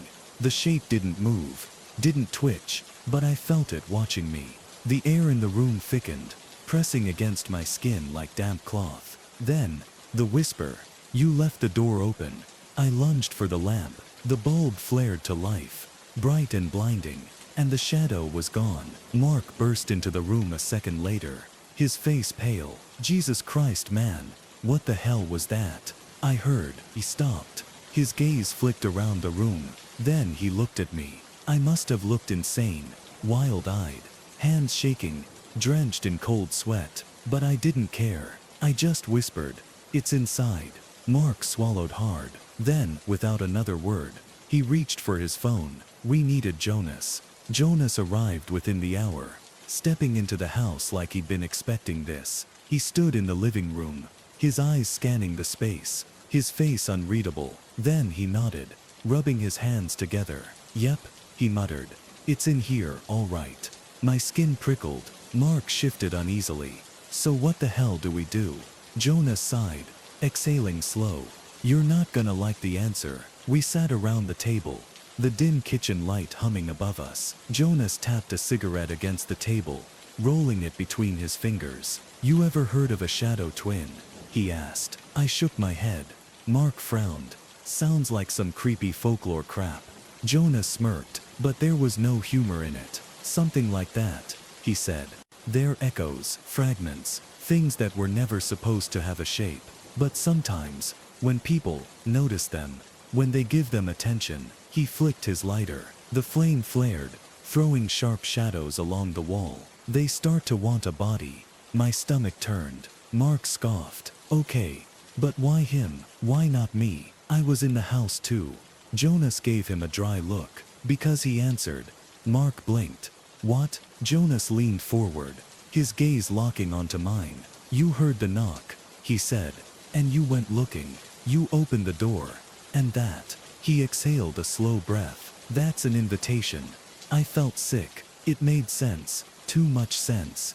I had let it in, and now it wouldn't leave. I gripped the edge of the table. "How do I stop it?" Jonas hesitated. Then he said, "You close the door." The ritual wasn't complicated, but it was dangerous. Jonas laid it out in plain terms. "You can't kill it," he said, "but you can lock it back out. Seal the door. Make it forget about you." I licked my lips, my hands clenched. "How?" Jonas lit another cigarette. "You stop looking." It sounded too simple, too easy, but it wasn't, because that meant ignoring it. Ignoring the knocking, the whisper, the shadows moving in the corner of my eye. It meant never acknowledging it, not even when it was right in front of me. Jonas was firm. "If you react, even once, even for a second, it'll know you still see it. And if it knows you still see it, it won't leave." Mark crossed his arms. "And if he messes up," Jonas exhaled, "then it stays." That night, I didn't sleep. I couldn't. I just sat there waiting. The first knock came at 2:57 a.m. I didn't react, didn't move, didn't breathe. Knock, knock, knock. Louder this time. More insistent. The presence pressed against the room, like something huge standing just outside my vision. I kept my eyes locked on the ceiling. Didn't acknowledge it. Didn't look. Then, the whisper, right in my ear. "You left the door open." My skin crawled. My fingers twitched. But I didn't look, didn't move, didn't react. The whisper came again. Soft, so close. "You can't ignore me." My chest tightened, but I didn't flinch. I just sat there, still, silent. The air stretched thin. Then, the presence faded. The knocking stopped. The whisper vanished. I exhaled. It was working, but I knew this wasn't over. Not yet. The air felt wrong, even though the knocking had stopped, even though the whisper had faded. I knew it was still there, watching, waiting, testing me. Jonas had warned me. It's not just gonna leave. It's gonna push. See how far it can go. If you react, if you slip up, even once, you let it back in. I couldn't let that happen. I wouldn't. The first few days were the hardest. It never stopped. The knocking, the whispers, the pressure. It was constant. At night, the sounds moved through the house, shifting from room to room. Knock, knock, knocked against the walls, the windows, the floorboards under my bed. And the whisper, you left the door open. Always the same words, always too close. I had to fight the instinct to look, to react, to acknowledge that I heard it. I sat in bed, hands clenched, heart slamming in my chest, staring at the ceiling. It wasn't real. It wasn't there. And slowly, painfully, night after night, I started to believe it. It took a week before the knocking weakened. The whispers slowed. The air in the house still felt off. But the weight of it, the pressure began to ease. Jonas told me that was a good sign. It means it's forgetting about you. Mark didn't believe it. You seriously think this is working? He asked one night. You think just ignoring it is enough? Jonas gave him a look. You got a better idea. Mark didn't answer. Neither did I. By the second week, the house felt empty again. The shadows didn't feel like they were watching me anymore. The air didn't feel like it was listening. And the knocking, it was almost gone. Almost. But I still heard it sometimes. Soft, faint, like something far away, knocking on a door that was barely open. It made my stomach tighten. Jonas told me to stay the course. It's fading. That's what you want. So I pushed through, ignored it, kept my head down. And eventually, after one more agonizing week, the knocking stopped. The whisper vanished, and the house, for the first time in months, felt normal. I wanted to believe it was over. I really did. And for a while, it was. I started sleeping again, stopped feeling that tightness in my chest every time the sun went down, stopped waiting for the knocking to come back. Days passed, then weeks, then months, and nothing happened. The silence felt real. The emptiness of the house felt normal again. It was over, or so I thought. It came back 4 months later. I was in bed, half asleep, my mind drifting, my body finally at peace. Then knock, knock, knock. My blood froze. My eyes snapped open. I hadn't heard that sound in months. And I knew. I couldn't react, couldn't move, couldn't let it know I had heard it. But my heart was pounding. My breath came in short, ragged gasps. The knocking came again. Knock, knock, knock. It was closer. Not at the walls, not at the windows, but at the foot of my bed. I felt a weight on the mattress, a shifting, like someone was crawling onto it. The whisper came, soft, breathless. You left the door open. I clenched my fists, kept my breathing steady, didn't move, didn't react. I had to ignore it, had to pretend it wasn't there. The weight on the bed shifted again.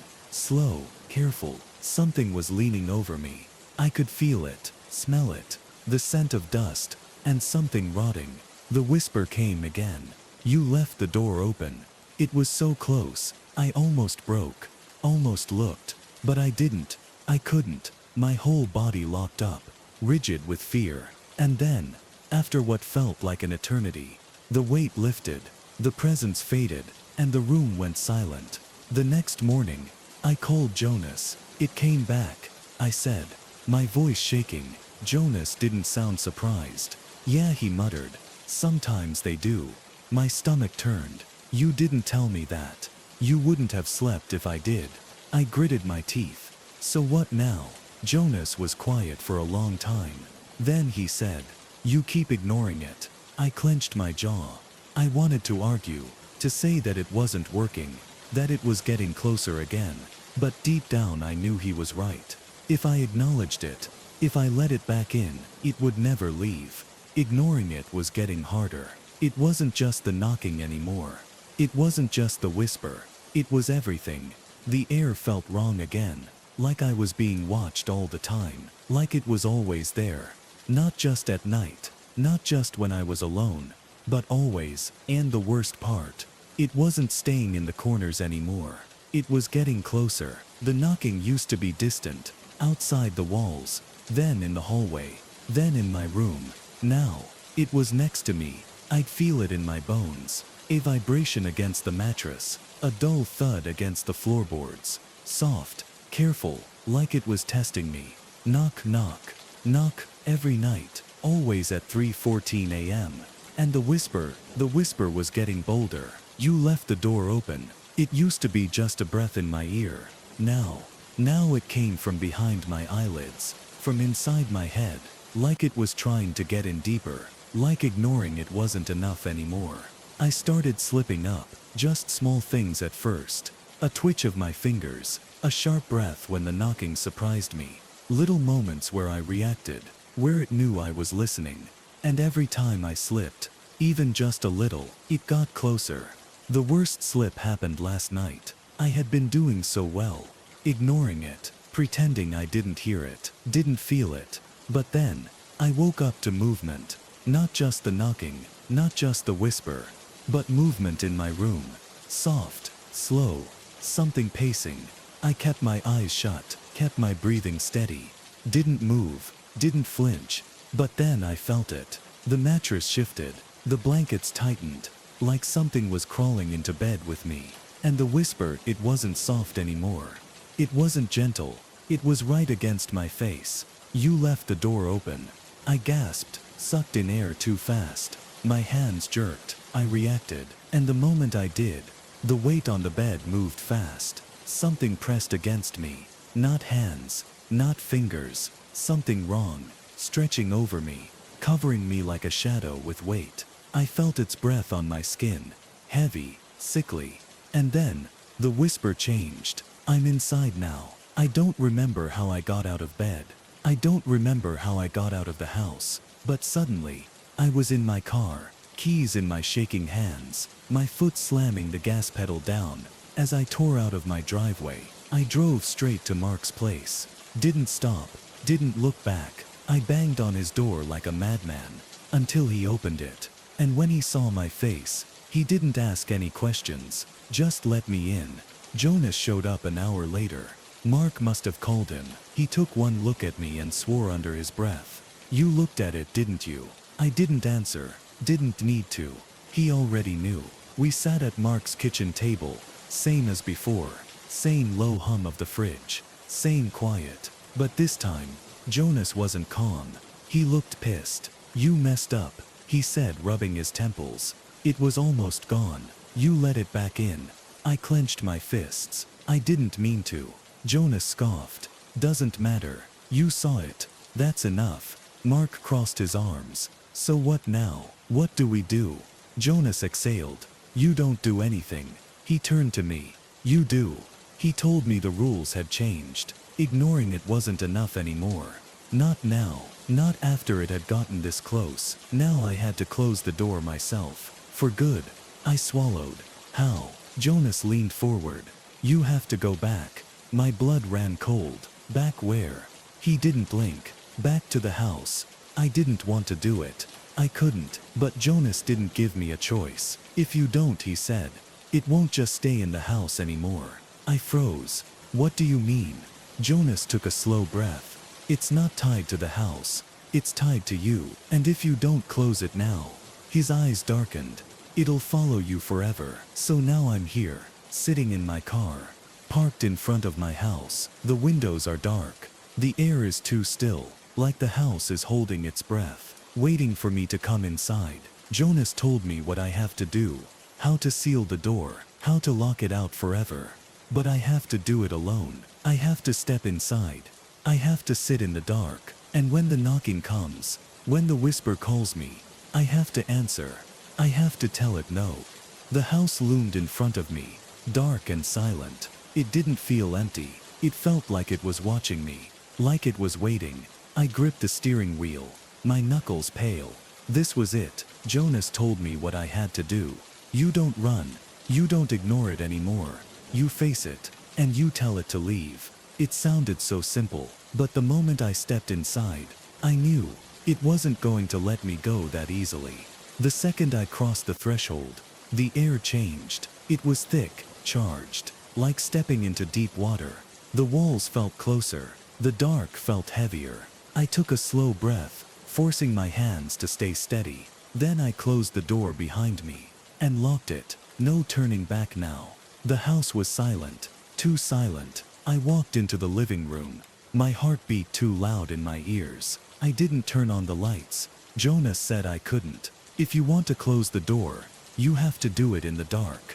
I made my way to the center of the room, sat on the couch, and I waited. It didn't take long. The first knock came at 3:14 a.m. Not from the door, not from the walls, from inside the room. Soft, rhythmic. Knock, knock, knock, knock. The whisper followed. You left the door open. I exhaled slowly. It was closer now. I could feel it, hovering at the edge of my vision, waiting for me to react, for me to look, for me to acknowledge it. But I didn't. I clenched my fists, pressing them against my knees, and I spoke. No. The air shuddered. The whole house creaked. The whisper came again. You left the door open. Louder this time, sharper, like it was angry now, like it knew I was trying to push it out. But I didn't back down, didn't move, didn't look. No, I repeated. You don't belong here. The temperature dropped. The walls groaned. And then, a new sound, a scraping, like nails dragging across the floorboards. Getting closer, closer, and then I felt it, a weight on the couch beside me. The cushion shifted. The air grew thick with something unseen. The whisper came again, right next to my ear. You let me in. I clenched my jaw. I didn't flinch, didn't react. Instead, I turned my head, not toward it, but past it. And now I'm making you leave. The house shook. The walls rattled. The air swelled with pressure, pressing against my skull, squeezing my lungs. The whisper turned into a hiss, a low guttural sound that vibrated through my bones. And then, the knocking exploded.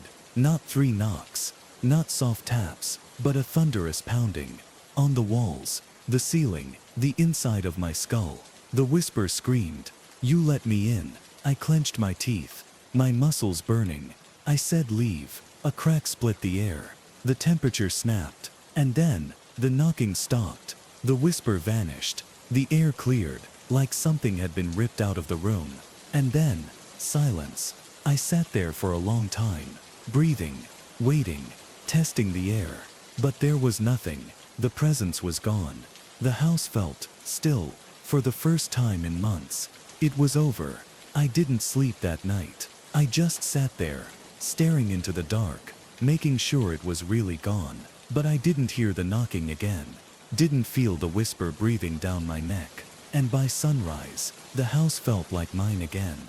For the first time in a long time, Jonas showed up later that day. One look at me, and he knew. You did it, he muttered. I nodded, my throat dry.